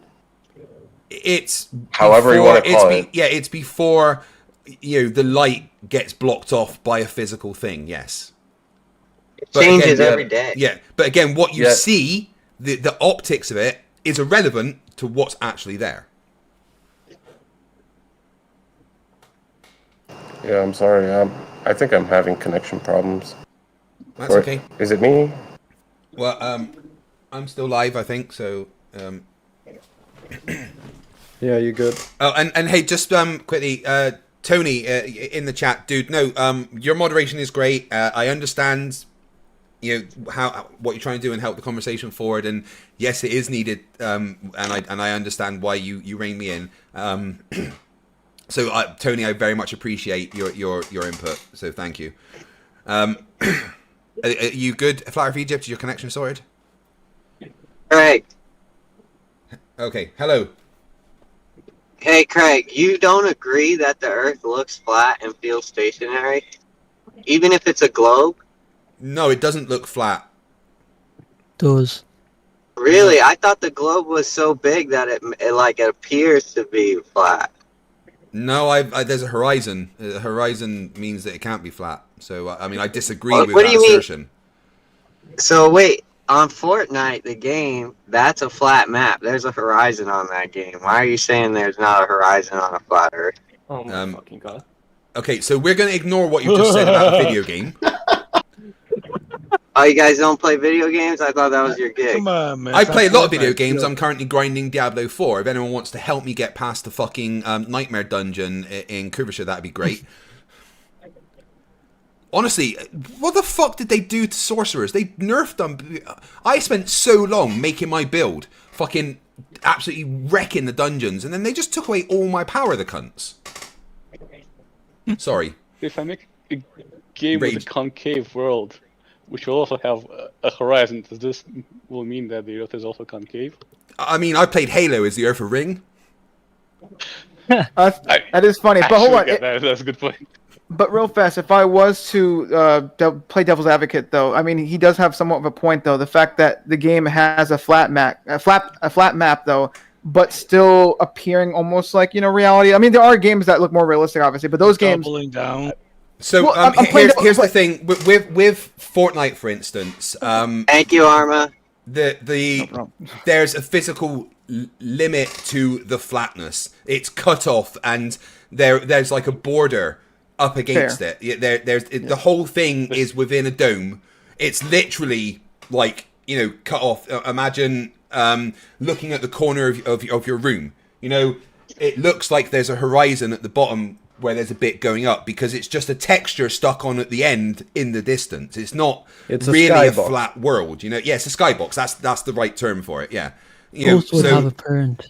So you couldn't unless we're saying the flat Earth has a physical, wall with like the sky and stuff printed on it, then using something like Fortnite as a representative of it is completely false. However, if you want to go down the video game route, what we can do is use a game called No Man's Sky, which actually physically models spheres in space. And you can go from space into the atmosphere, onto the planet, and when you're on the planet, there is a horizon. And that horizon is set by the physical limitation of the programmed rays of light coming from that end to you. And if you rise up in your ship, the distance to the horizon increases. So if you want to use video games as a reference, then use one that actually models spheres in space and shows that there is horizons. Yeah, I actually have that game. But... Do you know the average radius of those planets? They're tiny, about 30 miles, I think they said. Or 30 kilometers as the average radius. I actually, once it was crazy, I found 2 planets that were formed together. Right, and you could go walking along one planet and then just all of a sudden you're on the other one walking up the other way. It was weird. Yeah, I haven't really explored the game too much though. But that's interesting though. Look at that. I spent about 1,000 hours plus in that. It was ridiculous. Nice. There's also Kerbal Space Program. Kerbal Space Program's another good one. Yeah, things that use actual physics are great. What's interesting is on Google Earth, if you go up in altitude 7,000, 8,000 miles, you can see left to right curvature. What's that about? Well, the Earth's a globe, I guess. But in reality, we could go 7,000, 8,000 miles up and see left to right curvature as exaggerated as it is on Google Earth. 7,000, 8,000 miles up, you would definitely see. You're not just seeing a horizon at that point. You're seeing like the actual outside of the planet. But what you have to understand about a horizon is that when you're perfectly at sea level, right? I'm sorry, feet. I'm sorry, 7,000 feet. I'm so sorry. Right, okay, well, there's still left to right curvature can be a thing to see, right? And the reason for that is, imagine the horizon as a hula hoop that put onto the surface of the Earth, right? A circle all around you, right? So if you're perfectly at sea level, it's going to look flat 360 degrees. But as you start rising above that hula hoop, that circle, you know, from your point of view, what you see will start looking like a curve because you're having to kind of look down at it, right? Yeah, but when we go... You can envisage this by holding a hula hoop in front of you and bringing it down. It'll look flat when it's right in front of you, and as you bring it down, there becomes a left-to-right curve in your field of view. So as you raise in altitude, that's what you expect to see. Yeah, so what would you say at 7,000 feet? What would be the drop at the horizon? How many degrees?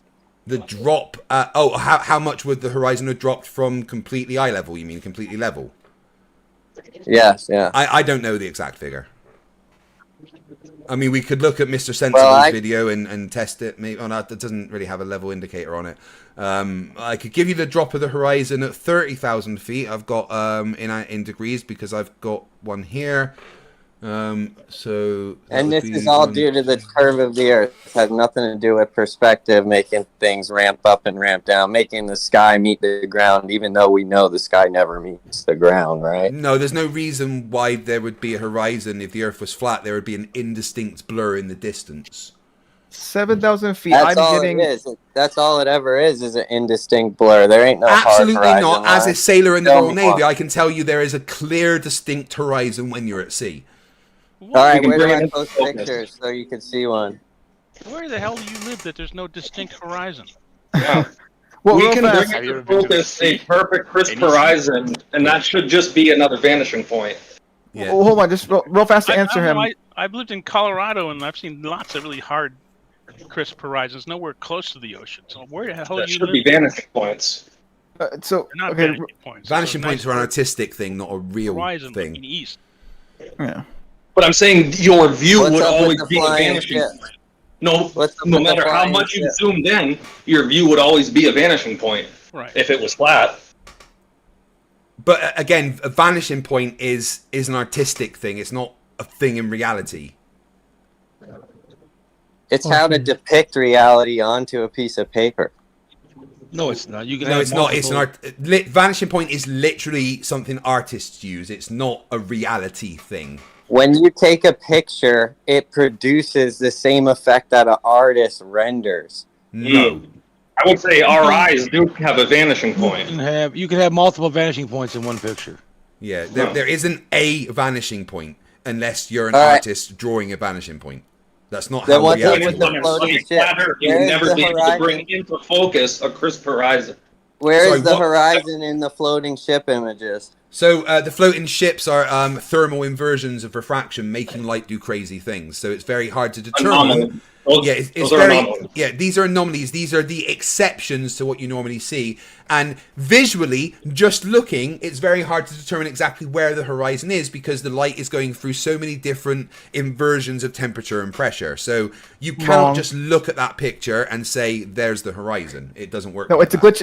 It's a glitch in the matrix. That's what it is. Are you calling it a Fata Morgana? Is that what you're saying? I'm saying it's refraction. You can give whatever label you want.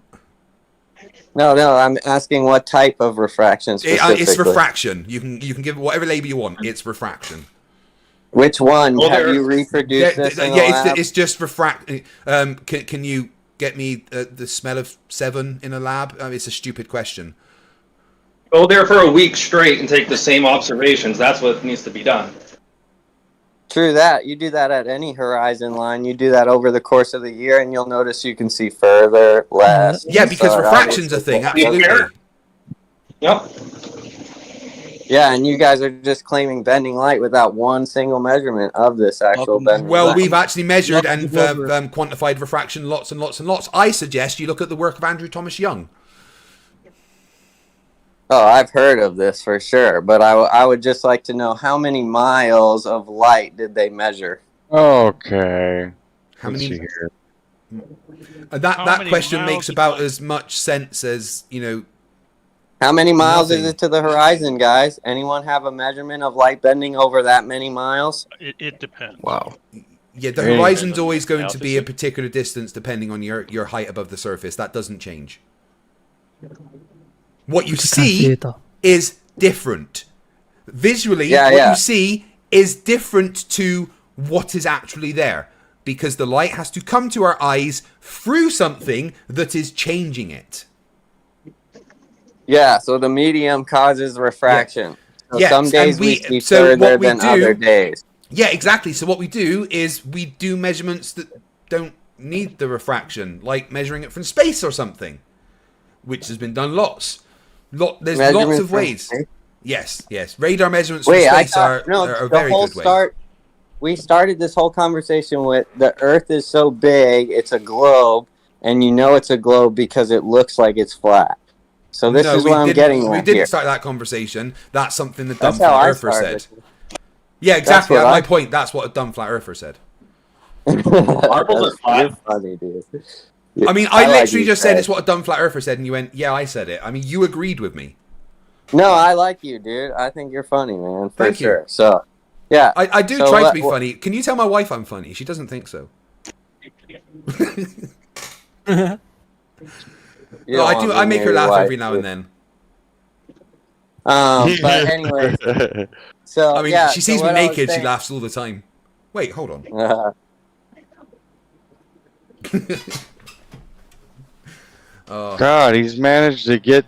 I'm sorry, APOC, but this guy's fucking kind of brutal on how he's playing so far. I'm having a hard time figuring out a way out of this for you. I mean, they don't call me I'm sorry. Fifi the Freedom Eagle for nothing. Oh, I was just wondering if anyone had like chest. bending light You measurements FTFE? over miles.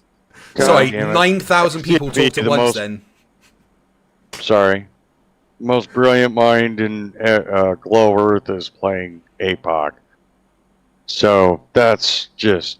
It looks like it too. The way you got your chest beat. I mean, just insanity. Good luck, APOC. So, to respond to the question of measurements of refraction, what you do is you measure the medium. So you measure the density, the temperature, the pressure, and because we've quantified refraction, we've tested what refraction does in labs. Funnily enough, we know what those particular data points will do to the light. So if we Over what distances? Over what distances in the lab did you test this? what distances in labs? The refraction, the refractive properties of light have been tested in labs. The distance doesn't change the refractive properties of light. Light will refract based on the medium it's going through. That doesn't change based on the distance. So, as long as we know the medium, which we can test Wouldn't it by change taking the though? temperature and the pressure, we know what the refractive properties are and what effect that will have on the light that is coming from the object to our eyes. Well, through my So glasses. when people present things like the black swan or whatever, you guys know exactly how much refraction took place there in order to make that image appear? No, because no measurements of the temperature or anything were taken on that day. So flat earthers are just going, ha, here's a picture with no data points or anything. So we know that refraction is happening because refraction's always happening, right? So what flat earthers have done is gone, here's a picture, there's no data behind it, but boom, globe disproven. Which is pretty fucking stupid. I'm trying to come up with a good observation, so that's why I ask these questions, because if I have a 14-mile observation, what measurements would you like me to take? I would like you to know the temperature and pressure of the water, the temperature and pressure of the air above the water at several points between you and the observed thing. So you're like that in that 14 miles, you think the temperature and pressure changes a lot towards the surface of the water? Absolutely, 100%. Did you know that within 400 meters of getting out at shore, the temperature above the water can actually drop by 3 to 4 degrees centigrade? I agree. That's why I do this over a river that's the same depth and it's from bridge to bridge. Yeah, and and it's you would still need to take the measurements of the barometric pressure and the temperature above the water. You need to figure out what the lapse rate is. The lapse rate is how fast the temperature and the pressure is dropping over a certain distance. So take, say, a meter above the surface of the river, okay? And at several points between you and the object, take measurements of the temperature and the pressure between the surface of the water and a meter above, okay? Then you can figure out what the lapse rate is, how quickly along each of those points the temperature and the pressure is changing. Once you know the lapse rate, you can figure out the refractive index at each point, and then you can figure out the entire refractive properties along it and calculate exactly what should be happening to the light as it goes through every one of those data points. How many degrees makes like a noticeable change in the light bending? Like, because you're saying like I'm gonna see a bunch of different temperatures along the top of the water in a very like, it's, you know, the water is all depends. the same distance. It depends on the temperature and the pressure, how many degrees the light would be bent. I can't give you an answer without knowing. How many degrees of temperature would affect the light bending? 1 degree of temperature change? 0.000001 degrees centigrade would make a difference. Every single bit of change in temperature and pressure will make a difference to the refractive properties. If it's that, like, that's really precise. Well, that's why we use margin of errors in measurement. What's the margin of error on this refractive index? I don't know. Depends what tools you're using to take the measurements. Oh, you mean like what? Like micrometers? Wow. Yeah. So if you've got something that measures barometric pressure, then that particular instrument is going to have a margin of error, right? If you've got something that measures the temperature, then that particular instrument is going to have a margin of error. You take that into account and then you apply that to the accuracy of your result. You say, well, my result is X within a margin of error based on the equipment. So when the weather channel gives me like the barometric pressure and the temperature of my area, it's an average. How far off would you say they are in each direction of that average? Like, I've no idea. Percentage-wise. Absolutely no idea, but like I said, any change in pressure or temperature will change the refractive properties. That's why you can't just take an average of an area and apply that to an observation. If you want to do the experiment you were talking about properly, you will need to, at several points between you and the object you are observing, take measurements of the barometric pressure and the temperature, at a distance above the water at several different points. You get that data, you figure out your lapse rate at each point, boom, you've got the observation. Okay, cool. I'll do that. I kayak between the 2 points often. I never really notice a big temperature fluctuation, but like you said, it could be 0.000001 change, so I better check that. I don't even know if I have an instrument that goes to that many. I mean, I'm sure you got something that can register 0.1 degrees centigrade or something, right? Yeah, we could do 0.1. Yeah, but I mean, if 0.00001 can change the light bending, like 0.1 doesn't really matter. We need what you got to remember is that refraction's always happening, right? And if you don't know what's causing the refraction, then you don't know how much refraction is happening. So when flat earthers do something like, humidity can affect the actual temperature and pressure in general. But the important things are what the actual pressure and temperature are. I think temperature is the most important thing, to be honest, in these kind of observations. But what's important to point out in this entire thing is what you brought up with the black swan, is that there's no data. It's a picture. And not only is it a picture, it's a picture that is not the norm. It's the exception. And when you go back, to say that different. Proves anything is kind of ridiculous, right? I agree. It seems cherry picked, in my opinion, right? 100%. You just take that picture. You need to take that picture every day of the year for a year before we're gonna go making any measurements, right? Yeah, well, if you're taking a picture every day of the year, you might as well also figure out the pressure and the temperature every day of the year as well. That's what I mean. Before you come to any conclusions, I'm sorry, is what I said. Where the hell did Floofy the Freedom Eagle come from? Who just changed their name to that? That's hilarious. Thanks, Greg. I just wanted to take it down a notch. I appreciate your time. No worries. You were actually decent to talk to, not like that Gregory horrific human being. God, what scum. Whoever loved him was wrong.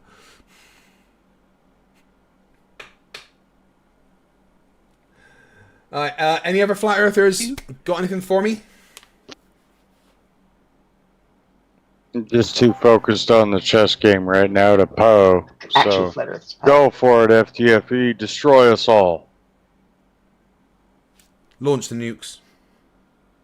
That's what you meant, right? Launch the nukes. But I'm retired. I'm retired. Whoop whoop. So you said the horizon being a circle just is here only... playing chess. Wait, so someone was saying something about the horizon then? Yeah, I was asking, you said the horizon being a circle is only possible on a globe. How do you know this? Because that's why there is a horizon. The horizon is literally an equidistant circle around you based on the physical parameters of what you're standing on. That's why it is an equidistant circle around you. There is no reason there would be an arbitrary circle around you if the Earth was flat. There's no reason for it. There is a reason if the Earth is a globe. Except the edge. Can't we just say we haven't found the reason yet? Might Theories make get a new invented all the drug time. So if your answer is, I don't know, and you're happy with that, then cool. But we do know. We know why there's a horizon. Because the Earth's a big-ass globe. But you only see the apparent horizon, yeah? Irrelevant to what's actually there. We've gone through that. No, but I mean, if you only see the apparent horizon, then you can't just say it's because it's a globe, because an apparent horizon would also be in a flat plane, no? No, there would be no apparent horizon if the Earth was flat. Of course there would. The reason Have a there's an limited vision. apparent horizon is because there's a physical horizon. There is zero reason the flat Earth would have a horizon of any kind. It would be an indistinct blur in the distance. How do you know That's it. Because I actually modeled it out on a 3D program to test. So you can use a computer, but Geometry demands it. Yeah, geometry Geometry, demands what what I'm about saying your is eyeballs? correct. Sorry? What about your eyeballs? What about your eyeballs? Your eyeballs don't You change will what's have physically to- there. No, but they'll change what you see. Yeah, again, but that doesn't change what's physically there. We've You're gone through this. presuming What we there's no apparently horizon on see a flat is plane, no? irrelevant to what is physically there. What is physically there is an effect of the curvature of the Earth. I know, I'm If just saying. the Earth is flat, there is no reason there would be such a crisp, distinct horizon 360 degrees around you at a calculable distance based on a globe with a circumference of 3959. Is an uncrisp horizon still a horizon, though? But there isn't an uncrisp horizon. There's a crisp I'm just horizon. saying because you said crisp. And I didn't say an uncrisp horizon. I said an No, I'm saying indistinct that. blur in the distance. That's not a horizon. That's an is, indistinct though. blur. No, it's an indistinct would be blur. a That's not a horizon. horizon. That's a different thing. Maybe you need to write down the words and look at them. If you write down on one side of a page indistinct blur, and on the other side of the page you write horizon, you'll notice that they're different. But there can be an indistinct horizon, no? No, that doesn't make sense. The course horizon, it can. no, because there isn't. In reality, there isn't an indistinct horizon. There's a crisp, distinct horizon. But that's on the globe you're talking about. No, talking I'm talking plane. about in reality, in actual I'm talking about reality. flat plane, though. No, Reality but- is your reality of a globe. No, I'm talking about actual physical reality. For instance, I was in the Royal Oh, Navy. yes. I have been at sea in the middle of the ocean at sea state 0, which means it's like fucking glass, right? And there is Mm-hmm. a clear, crisp horizon 360 degrees around you. That's True. reality. That's But not that's just not something I'm truly it. saying. That is reality. Oh, no, I know. But I know. that But makes it's sense also the because the apparent Earth is a horizon, yeah? globe. There's no reason that would be the case if the Earth was flat. Let me think about that. No reason. But wouldn't your limits of perception create the exact same effect?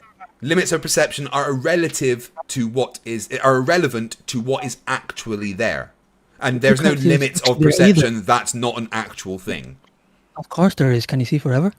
Yes, you can see forever. There's no limit to Oh, how well, far how you come can you see. can't see right across? You can see forever. What are you talking about, man? Dude, an optometrist would You can disagree. see for as long as there is light coming to your eyes. You don't have a No, limit to how far that's you the can point of see. your vision. That's not how seeing works. It is how seeing works. No, there's no limit You to can how see far billions you of can see. light years. Yeah, there is literally You no can- limit to how far you can see because what you see is just light coming to your eyes. That's it. Super Craig! So therefore, we don't need cameras to see further. We can use our eyes. Our eyes do not have zoom capabilities. Exactly. So they have a limit. No, just because you can't zoom in doesn't mean you still can't see that distance. It means exactly that. No, How it could doesn't. you see it if you can zoom in? How could you see it? Just if you because can't zoom in? you can still see a distance, just because you can't see what you resolve would see, something though. that's in the distance doesn't mean you can't still see that distance. Right, there we go. Stream's back. Sorry. In the please carry on. chess being dumb. channel. I'm just wondering how you are so certain about what you would see if you've never actually seen it on the flat plane. Since Because there's geometry dictates what you would be able to see, and geometry says there would be no distinct horizon if the Earth is flat. Reflection and your eyes. Sorry, you what you did there was you interrupted the end of my sentence with the beginning of yours, so I didn't hear what you said, so I'll repeat what I said. Geometry dictates there would be no crisp horizon if the Earth is flat. This is Why? facts. Can you explain that one more time? Oh, what the fuck kind of move was that? Jesus Christ. There isn't a crisp want me horizon. It's opaque. Everything No, I didn't understand that. opaqueness, What dude. would it be? California is a perfect evidence of this. Every morning there's fog, and then it rolls out so you can see further. It's not a hard, crisp line. Fog isn't the horizon. Fog is something in front of the horizon. Of course. What did you say? We live in a cloud, technically, right? We live in No, a gas I didn't cloud. say that. Where did you get that from? You don't think we do? What is all this stuff that we're breathing around us that is when we go further up? It's there's not a as much cloud. of it? We do not live That's in not a what gas cloud. is? we do not live in a cloud. I mean, do you need to give me a second? Every now and then, I'm hit by something so dumb, I need to take a second. That was unique. Yeah, that certainly. I mean, I was told once by a flat earther that the moon was dug out of the Grand Canyon by giants and melted into quartz I and remember put in the that. sky to mock us for worshipping the sun, and that was close to being as stupid as that. Oh, you didn't know we live on Cloud 9, bro? Actually, I think he said stuff stupider than that, even. Oops. Hello? Hello. Right, yeah, so I'm just Sorry. Yeah. That. So you're saying on the flat plane, you would not see the distinct horizon because there is no actual horizon like the globe, or because yes, yeah. So you would not see a distinct horizon. Let's talk specifically about in the middle of the ocean at sea state 0. There would be absolutely zero reason that there would be a clear, distinct, crisp horizon 360 degrees around you that appears to be flat from your perspective. That's interesting. Yeah. Kind of understand that, because there is a distinct horizon on the globe, and it's being refracted towards you, even if it's not the actual horizon. You're seeing the distinct apparent horizon, and you're saying because there's no actual horizon on the flat Earth, you wouldn't be given that refraction even then in a refracted horizon. Exactly, yeah, because there's no distinct horizon caused by the curve of the Earth, there wouldn't be a refracted horizon on the flat Earth because a refracted horizon only comes from something that's physical. Okay, that's good. So FTFE, would you be down for ever playing chess together, or being a part of like a chess tournament in just this community? Chess, that's the one with laser swords, right? I was actually talking about like actual chess, but I mean, I don't know how you guys have played chess, but I'm pretty sure when I played chess, there was laser swords involved. Well, if you can bring, was I playing it wrong? FTFE, you might have been. I mean, I know you understand. I mean, I was banned from several nuclear tournaments, energy, to be fair. and you understand how water boils at a really high temperature. Yeah. Here's the thing, right? When I tell people that I was a nuclear engineer in the Navy, they get, "Oh, that's impressive." But no, guys, I just looked after a massive kettle, right? That's all I did. Okay? That's all he did. That's all he did, guys. That's what I'm saying. That's what nuclear power is. It's a massive fucking kettle. That's it. The first time I saw a flat earther bring that up to you, which I was wondering when one was, because I could have brought this up to you, but it wasn't like on my mind, like as a serious concern. When we first started talking, it was actually this guy that brought it up, and he made you so mad, like you were like, wait a minute, really? Like this is what's going on? Yeah. Like you're seriously gonna argue with a nuclear engineer? FTFE, it's technically a steam-powered submarine. Yeah. That's all it is. I love it. I was in the most steampunk thing that there is in the Navy. I still love that argument. It's like a good Poe argument too. I gotta tell you, it's beautiful. A nuclear submarine is basically just an evolution of a steam train. That's it, guys. You know. Totally off the rails. With all our human progress, our main method of obtaining energy is just boiling water, so it would spin a turbine. Exactly. That's what all energy production is. It's just finding ways to make water really fucking hot. That's all energy generation around the world. and another thing, our methods of learning stuff about the universe is smash one thing with the other. We started with rocks, now we do it with particles. This is it's something I'm always afraid to say to flat earthers, and that science, it's just fucking brute force, guys. We're just smashing rocks together and seeing what happens. But you know what? We figure shit out because of it. Yeah, sure do. Shut down the whole world for a small virus with a 99% survival rate.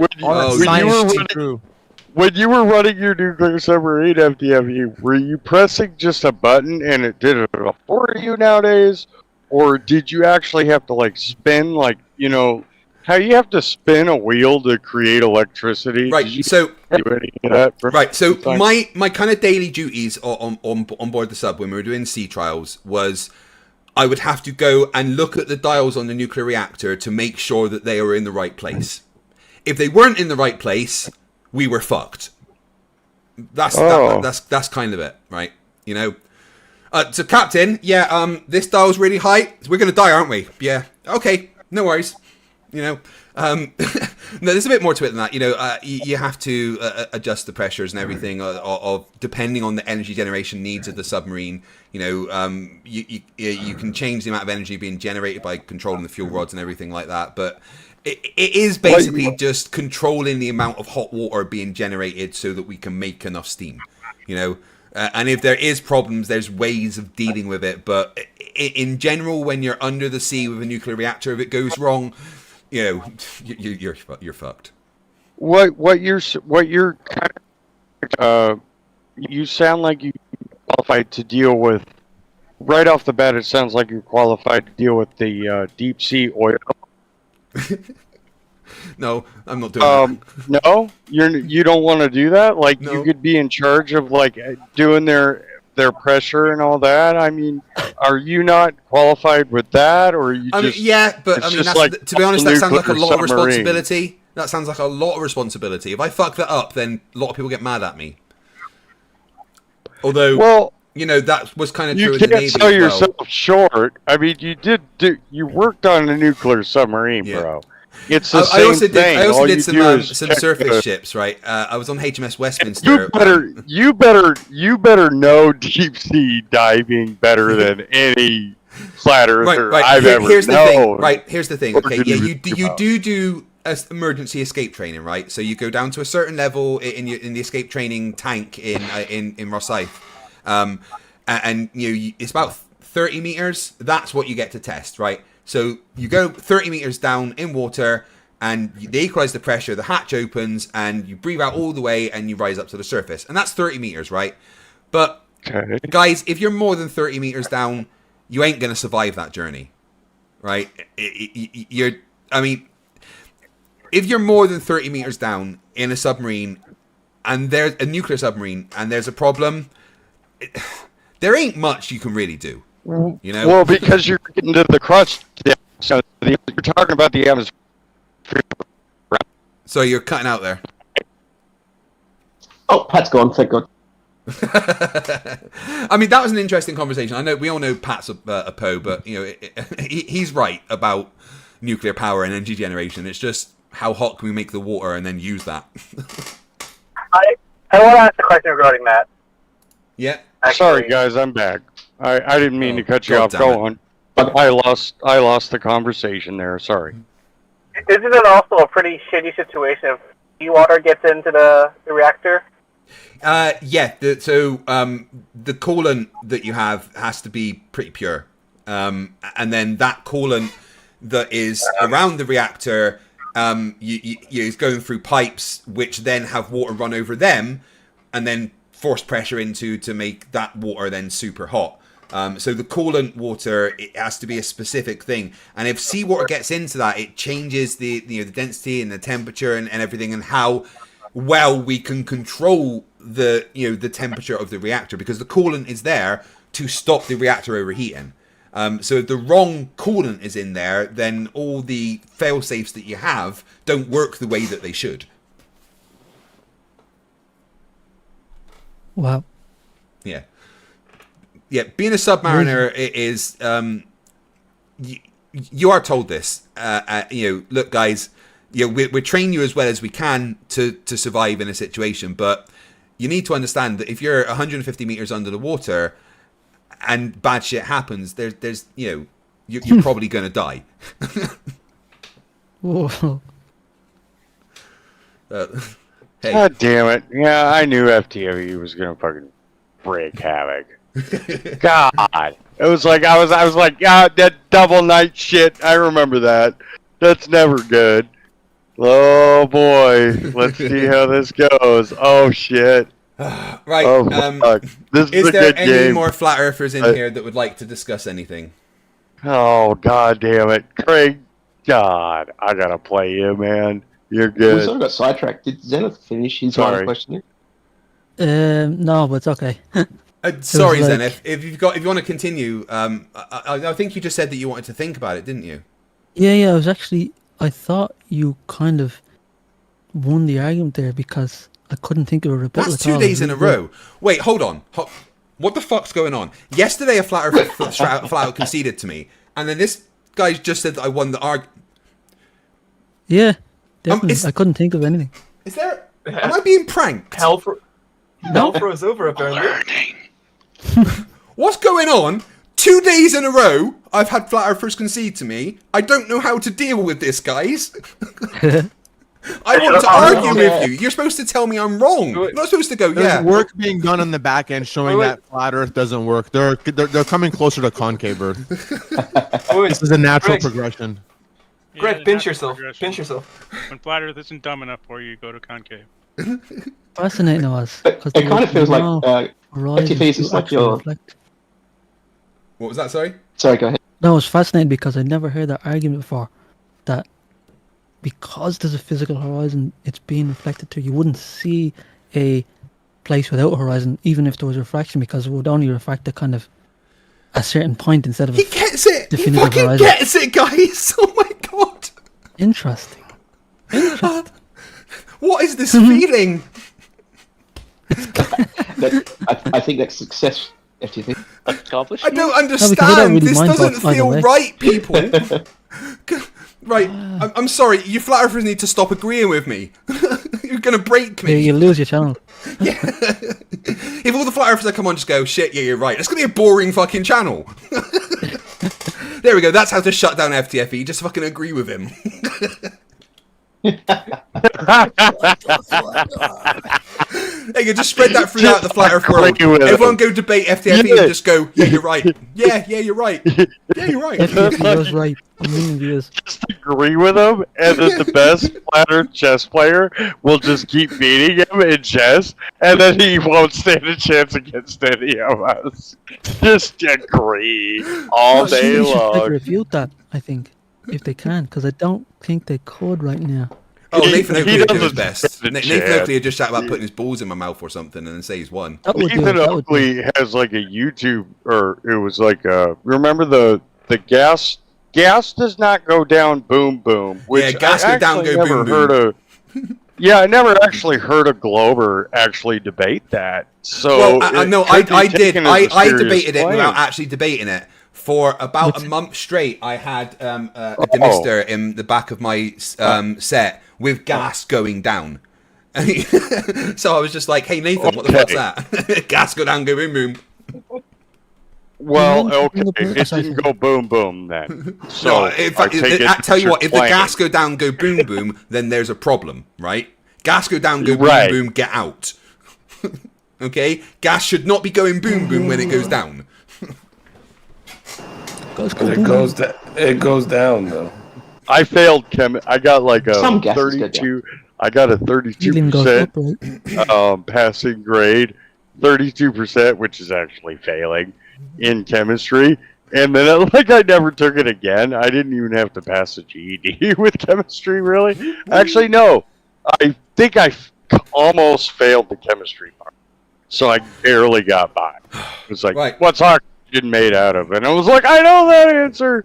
And the rest of it was like, easy shit. But, yeah, I barely passed chemistry. So I don't know anything about gas going down, boom, boom. I don't know about gas water mountains or anything like that. Gas water mountains, brilliant. Complete moron. Anyway, I've had fun tonight. This has actually been quite an interesting stream. And again, Tony's right to rein me in sometimes in conversations like that. I'm not gonna lie, I have fun poking at people. I obviously poked at Gregory enough that he threatened death upon me. Brilliant. I think that makes maybe 33 death threats I've had from flat earthers now. Brilliant, isn't it? I think there's some Can I just, contention on what was actually said there. APOC, move speak your to king to the right. Oh, no, never mind. You're screwed. Never mind. Sorry, go on. I'm sorry to interrupt everybody. Yeah, I think he's good. Can I just speak to the straw man of going down, go boom boom thing? Go on then. Yeah. Yeah, the idea is gas going down. The boom boom is not has nothing to do with it. Oh no, we were It's just the mocking. We were fact just making that- fun. We were not saying that's anything to do with it. We were just making fun. Yeah, but gas the idea does go down sometimes. So I mean, but it goes in all directions too. So. Only until the kinetic energy runs out, and then it goes down. That's why we have a gradient. Yeah. Because if gas didn't go down, then we wouldn't have a gradient. If gas always expanded in all directions, there would not be a gradient in our atmosphere. There is a gradient in our atmosphere. Therefore, gas does not always expand in all directions. That's a false dichotomy there. Not in the slightest. Gas can expand in all directions and still have a gradient. No, it can't, because if it's got a gradient, then it's not expanding. It is. No, it's not. The gradient, if Well, gas expanded in all directions, then it would expand equally in all directions, but it doesn't. There is always a gradient towards the ground. Who said always. equally? I mean, you just plugged in the. Oh, that's Nathan. equally If term. we're going with Nathan Oakley's argument, he specifically He's never says said that. Can you? Can you he quote said him? it directly to me when I went on his channel. Can you quote him? Yeah, he said directly to my face that gas always goes equally in all directions. You're a fucking moron. How do my balls taste? Is that a quote unquote? Yeah. Okay. Do you know I was on his channel for 42 minutes before I got Hey, fuck, banned. you're quiet, and in mate. that 42 minutes, he said 37 times that he wanted to put his balls in my mouth. But that's besides the point. Gas. Gas you agree that empirically gas does go doesn't down. go down. Well, no, that's why we have a gradient, because the gas tends to go down. But you said after losing. After losing It's kinetic energy, kinetic yes, because when gas is under pressure, one of those results is that it's got some kinetic energy, and if it's in a balloon, and that balloon pops, the gas will expand in all directions from the balloon until the kinetic energy of those particles runs out, and then the influence of gravity takes over. Simple. Basically, until it But starts being able to fight the into collisions are perfectly elastic. So I don't get. What do you mean the collisions are perfectly elastic? That doesn't stop the kinetic energy That running out has and the gas no- going down. No, it has nothing to do with kinetic energy. Well, it has exactly to do with kinetic Sorry, energy. guys. Something doesn't Hey, move Puck, if you're without trying to kinetic talk, we can't energy. hear you. Why do you think the gas is going up? Why do you... See, the original gas fall down and go boom boom thing was the fact that he didn't like the fact that you were modeling gas as rubber balls, and he took a bunch of rubber balls and tossed them into an aquarium, and they all bounced around for a while and all fell down. So that was the original start of this. Well, yeah, I mean, gas doesn't behave the same way as solids do, but Actually, it's pretty close if you don't have, but pretty it's- close. But it's not the a same. great, good analogy. It's a good analogy to teach students. So the thing about gas is it's good matter, analogy right? to do. Hold on. Let me just explain something. Sorry, right? go ahead.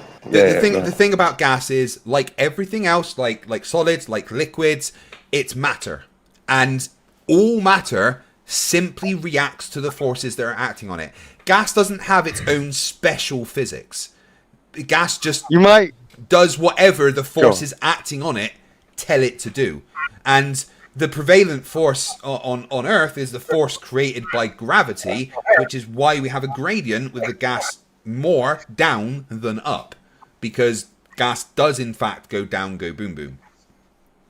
So solids expand in all directions. If you heat them up, yeah, pretty much. Well, yeah, if you heat them up, yeah. God damn it. So gases are just heated up matter.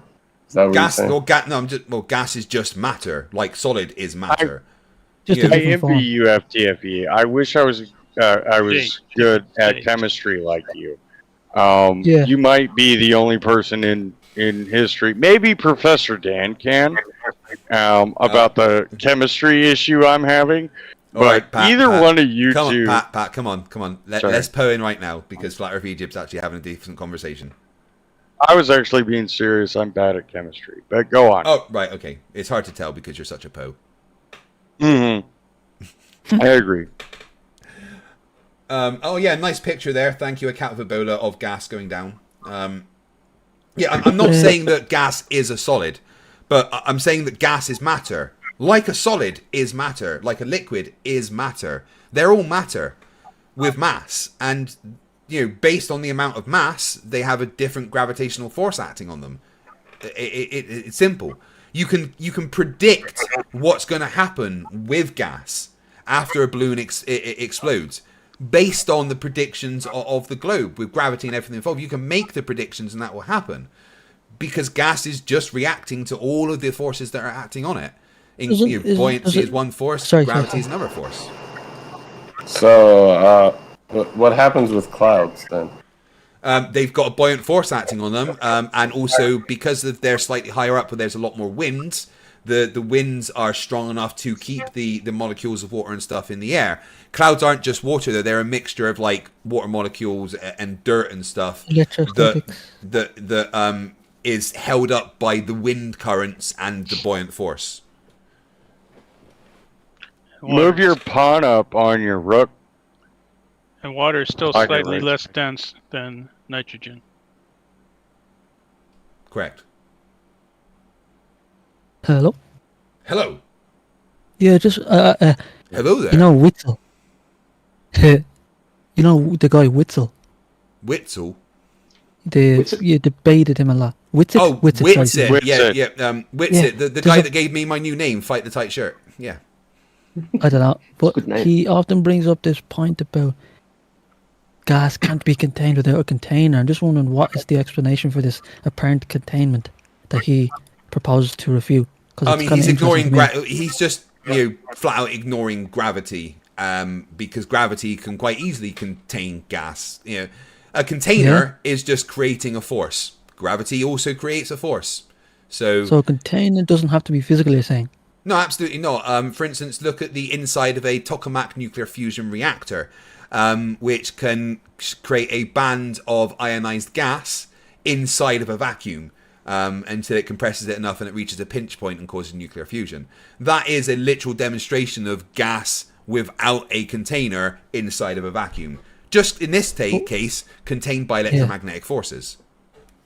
In this case, okay. Interesting. Other forces, there's many forces in the universe. Electromagnetic forces, electrostatic forces, the forces created by gravity. There's lots of forces. And matter of any kind is just going to react to those forces that are acting on it. So and gas is no different. Sorry, carry on, I'm done. There's no, so it will be strong enough to stop it wanting to go outwards into the vacuum. Well, yeah, because vacuums don't suck, right? Space. No, I mean go out, fill it. Yeah. Like if we look at space, it's not pulling the atmosphere away. I guess the best way to look at the atmosphere on Earth, right, is if you were to just imagine some gas in the middle of space, right? with no forces acting on it, right? It's just going to sit there, okay? But then you put Earth near it, and Earth creates this gravitational force, which attracts the gas to it. There's no other forces pulling it anywhere else. The only force in this area is the force created by gravity because of the mass of Earth. Interesting. But can that example of gas existence based on its own like that actually be a thing? Yeah, it's not just an example. Yeah. Well, there's countless experiments that show that like mass attracts mass. Nebulas, maybe. Yeah, I mean, you can just look at the Cavendish experiment as a simple demonstration of mass attracting mass. But if you go to mctoon.net/G, there is a list of 76 different experiments showing gravitational attraction between matter. No, actually, I wasn't denying that. I do know. I was just trying to picture an example, and I do believe obviously mass attracts mass. Yeah. I thought that was a good example, but I was wondering, was that example like realistic? Could you have a situation where gas would be alone in a vacuum like that? Well, I mean, that's what nebula is, right? You know. Yeah. Is APOC trying to talk? I've noticed that APOC's mic's been on for ages, but he's not actually saying anything. Is that not dust or is it gases too? Dust, gas. No, I'm playing chess, Craig. My bad. I'm just listening. Right. But anyway, it's 3 hours we've been going, which is fun. I'm still trying to recover from 2 flat earthers in 2 days telling me that I'm right and they're wrong. I'm gonna go and sit and shake violently in a corner for a few hours and try and get over this. Yeah, I don't understand what's happening. Maybe at some point I walked into an alternate dimension. Flat dimension. Non-Euclidean. I once told a story to Conspiracy Cats and Ranty on their joint channel about how I had a hallucinogenic experience as a youngster and thought I went into another dimension. Ooh, what did you have? What did you take? I didn't take anything. I was just really fucking tired. I'd been on my paper round. I was doing a paper round as a youngster, and I had 3 paper rounds in the morning. So I was up at 5, doing the paper rounds before school, and I'd been up all night playing Mortal Kombat 3. You know, I was fucking wrecking it at Sub-Zero. So I had about 20 minutes sleep before my paper round. Really exhausted, and I basically hallucinated the world warping around me and weird people and stuff, and I was completely freaked out. As I turned around and went away, it all changed back, but it all seemed so real to me. And I went home to my mum and I was like, "Mum," and she's like, "You were just tired, weren't you? Because I saw you playing Mortal Kombat, you dick." That's the importance of sleep, isn't it? Yeah. Anyway, I've had a lot of fun tonight. It's leg day tomorrow, so I'm gonna go and get some rest before that. And when I say leg day, literally just one, because the other one doesn't work. Thank you, everyone, for the chat. APOC, thanks very much, buddy. And Greg, I will be back next Friday. Greg, yes. Can you hear me? I can, yes. Greg, can you hear me? I can, yes. Greg. Hey, please make sure you unmute all the people that you muted during this live show before you leave. Yeah, just I think it was just Gregory. Yeah. Okay. Right. If you could just unmute him and then Yeah, I just didn't want the someone that says that they wish death on me, they don't get to talk to me. But anyway, thank you very much for letting me be here, and I will be back next Friday. I don't think that was the context, but it's okay. Anyway, I will see you guys soon, and have a good evening. Cheers, look. Boy.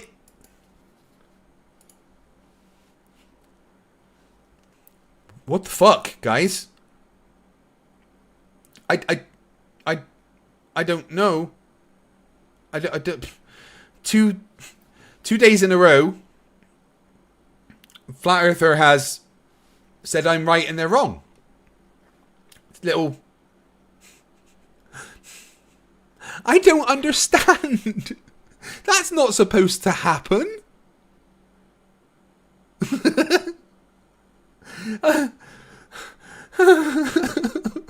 I'm confused. I don't know how to deal with this. Fred Mendes says they're slowly learning. Oh God, what's happening, guys? Maybe it's working. You're right, Roland. Oh my God. Oh, wow. Another good stream. A lot of fun today. Amazing support in the super chats and people being here sharing the stream. It's been absolutely fantastic. Thank you very much. I need to go to bed. Dale McEwen, member for 1 month, says, "Oh yeah, let's go. Let's go indeed. If you guys want to become a member, you get to use cool emojis and stuff. I always say that I don't want to paywall my content, but there's one thing I'm going to do that I'm going to release to members only, and that is I'm going to give you the shit video that I made that I didn't like, my remake of episode 1 that I spent like 6 months making and decided that I hate it. I'm going to release that for members only. So if you want to see what's been terrorizing me, then please become a member, hit the join button next to the subscribe button, support the channel. You get to use cool emojis, and you'll get to see a shit video that I'm not going to release to the general public. So Cow became a new member today. Welcome to Scrappers. Thank you very much. Sparky NJ, been a member for 43 months. Now that's a long time. Ooh. That is almost 4 orbits around the sun. He says, "I want you to have the math is a lie talk tonight." What? I don't know what you mean, but thank you anyway. Bill Tetty's been a member for 1 month, says, "How's Commander Riker doing?" Commander Riker is gorgeous. Just look at him, hey? Look at it. Do you want to rub his belly? Yes, you do. You want to rub Commander Riker's belly, don't you? Like, you can't tell me that this isn't the cutest fucking puppy in the world. Right? Just look at him. Gorgeous. Absolutely gorgeous.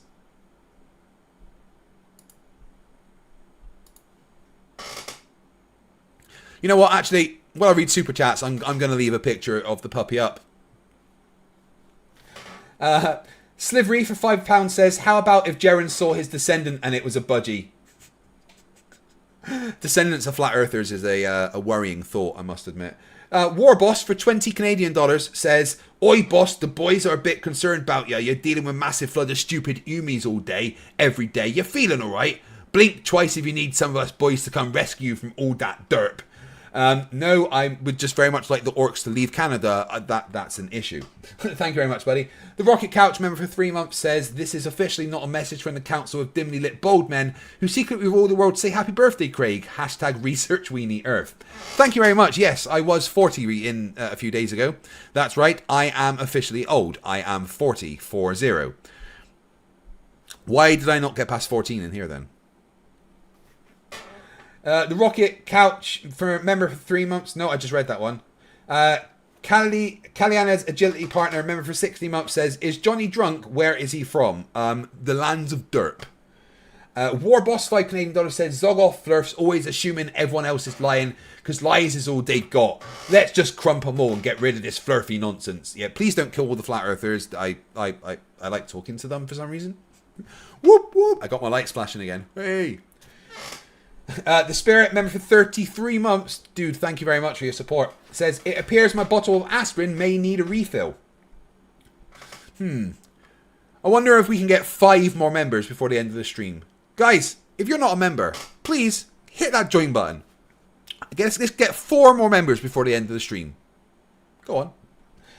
CV McCullough for $2 says, "A belief. Science doesn't have beliefs." Correct. Doctrine was not the right word to use. Nike Spitz for €6 says, "Craig, this must have been so frustrating. I felt for you, and from now on, don't butcher my name anymore. It sounds like Nikkei." Nikkei Spitz, thank you very much. I'm sorry for butchering your name. Nonasoft for $2 says, "Roads are tilted at 4 degrees, 4%. They don't drain otherwise." Yeah, roads aren't flat. Just like football pitches, they're curved for a reason. Hey, 7 members. I only asked for 5. Thank you, guys. PhD Tony, the only real man in the room for $10 Australian, says, "My apologies to all the people in the chat who dislike moderation, but I genuinely think it's the most constructive path forward. We need to treat people fairly and with dignity, where possible." I agree. I do, Tony, I agree. But sometimes the flat earthers don't deserve that. War Boss, 10 more Canadian dollars. Oi, boss. Whoop, whoop, whoop.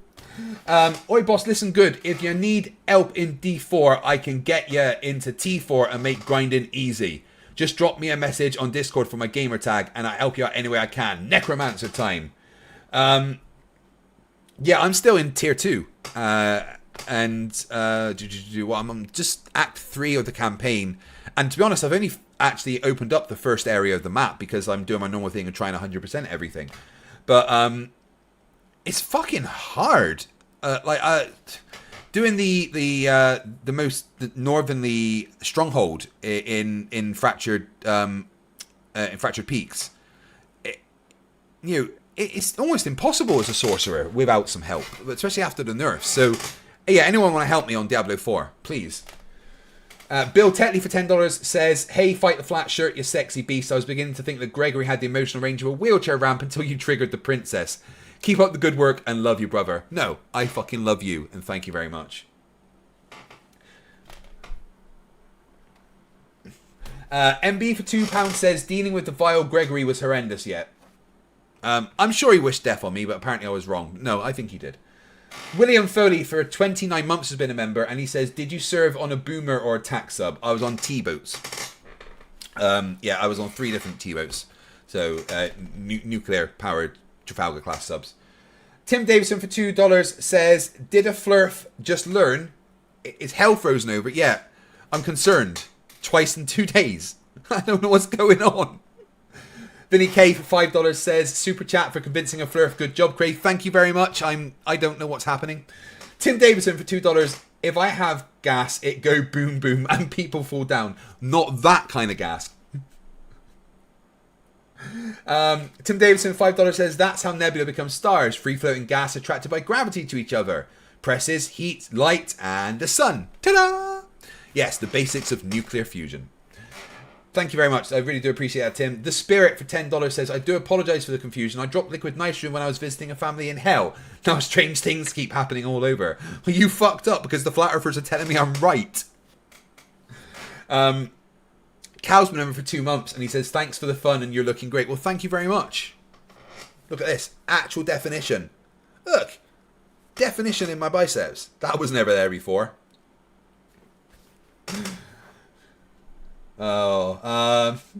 Borg Emporia, member for 4 months, says, "You did a collab with a guy named Dapper Dinosaur a couple of years ago. Now I like his channel. That makes 7 channels I subscribe thanks to you." Dude, awesome. I love spreading the love. And Dapper Dinosaur is awesome. Actually, we should do something else together. LBS for $2 Canadian says, "Commander Riker. Happy birthday, Craig." Yep. God, look at him. Look at Commander Riker. You can't tell me you don't want to give him a belly rub, right? Then the Spirit gifts 5 memberships. Thank you very much, the Spirit. If you guys became a member today and you didn't buy it yourself, say thank you to the Spirit. And then Vinny K also became a member. Welcome to Scrappers, you fucking awesome person, making 7 new members today. Slivery for £5 says, "Would love to rub his tummy, but my Yorkie would get jealous." And Lord of Luminous Poo for $2 says, "Wait, we all poo. I'm 2 years older than Fight." Yep, you are 2 years older than me if you're 42. Oh, I had fun tonight. Oh, and the Spirit just gifted another 5 memberships. Thank you very much, my friend. You are an absolute beast. I love it. I just love it. I love you.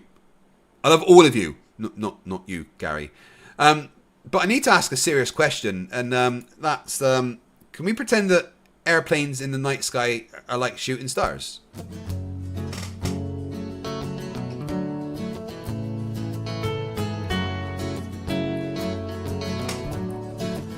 Can we pretend that airplanes in the night sky are like shooting stars? Should be wishing for a brain right now, brain right now, brain right now. Good morning. These words come with a storm warning. Better batten down the hatches, grab some matches and brace yourself for a long day of misery. YouTube has given me the power to reach up into the sky and show you all that we live on the ball. I bring you science that's comprehensible. Your view is indefensible. You're reprehensible. Go on, Mr. Sensible. When I was young, I never thought I would be here to see this. A pile of random nonsense dressed up as bullshit. Your ignorance will be the death of us all, like running head first, full speed into a wall. You could always read a book, buy a telescope, set it up. Thank you for being here, you sexy beast too. I send you in a balloon up to the stratosphere in page 3. You're a few fries short of a happy meal. You're dumber than a box of hair. The wheel's spinning but the hamster's dead. let's say he uses that, right? I think the issue is, and maybe that's. Pay your brain bill. You're missing a few buttons on the remote control. 24 cents short of a quarter. You're surfing in Nebraska. You're as bright as Alaska in December, and you fell out of your family tree. You don't have all the cornflakes in one box. You got an IQ of 2 and it takes 3 to grunt. The elevator doesn't go all the way up, and there's a vacancy on the top floor. Your antenna doesn't pick up all the channels.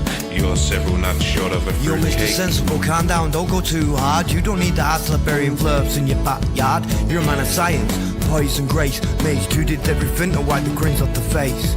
So Nathan, get away from those kids. The world is not flat and it doesn't have a lip. Recognize the differences between the textbook and the Bible and control yourself.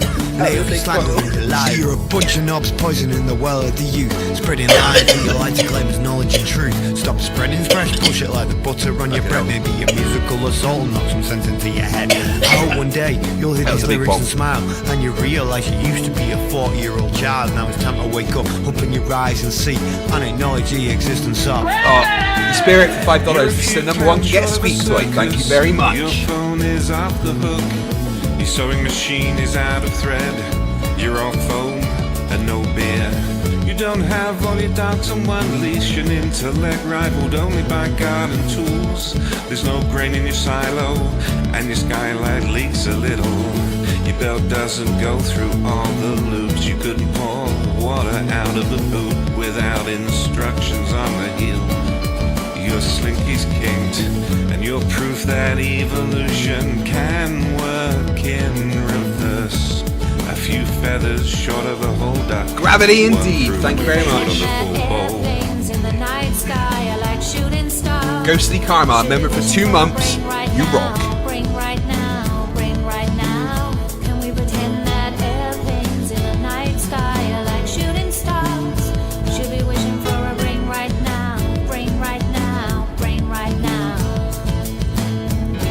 Thought it was over? Well, I'm still standing while you're swinging, flinging feces, talking shit just like the human centipede. You've got the mind of a chimp, and I'm here to expedite your shore leave. Cause I'm a seaman, but not the kind I writ up when your mom's gums. I'm the kind that sailed submarines and fired guns. I could float a boat across the ocean with my eyes closed, circumnavigate the globe with a compass and a bag of sausage rolls. Well, all you can do is nibble on your toes. I'll smack you with the hose that you call a water level, sit and swivel. You nasal gazing muppet, you can stuff it harder than the wallet stuffed by Warren Buffett. And I don't care about your sources unless you're serving them. And I don't care about your lines unless you're curving them. Now step away from me, you're sucking up my oxygen with the vacuum where your brain should be, you dumb fuck. Yeah, you dumb fucks. Earth's not flat. Thank you everyone for an amazing stream. Thank you for your support. I love all of you. Not you, Gary. I'm going to take tomorrow off and have a movie night with the wife. And then I'm going to be back on Sunday. You know, I might actually tomorrow I'm going to release a short. I release a debate short from Global Mum. And then on Sunday, I will. I'm going to do a stream, and it's either going to be a debate with Q Evan, or I'm going to get some of you guys on and just have a random chat about the alien shit and stuff, and see what people think. Might even see if I can get Mick West on. That'd be fun. But remember that stupidity is not a right. Wait, where's the outro? I need to have that ready first. Yeah, let's take 2. Remember that stupidity is not a right. Fight the flat. Fight the flat. Fight the flat. And the Spirit gifts another 10 memberships, you fucking awesome person, you. Fight the flat. Fight the flat. Fight the flat. Fight the flat. New outro coming soon. Because fuck you, Cheswick. Fight the flat. Fight the flat. Fight the flat. Fight the flat. Fight the flat. Fight the flat. Fight the flat. Fight the flat. Fight the flat. Fight the flat. Fight the flat. Fight the flat. Extra outro. Oh, Cheswick is a wanker. He wears a tinfoil hat. The conspiracies he believes in just make him look a twat. And everybody laughs at him when he tries to write a tune, cause every single word he sings makes him look a loon. Now Cheswick went on Mastermind to prove the earth was flat, but he sat there looking gormless just like Daniel Pratt. When they asked him for some evidence of a non-rotating disc, he spouted loads of gibberish and sounded like he's pissed. Mr. Cheswick is a loser. He tried to strike fight down. He didn't know Craig's a sailor, which made him look a clown. His online views are pitiful. He's as popular as the clap. He talks about conspiracies and believes the world is crap. Now Cheswick's brand of stupid is something to behold. He says that COVID's just made up and he thinks that moonlight's cold. Well, he's a prick of all trades and a master of none.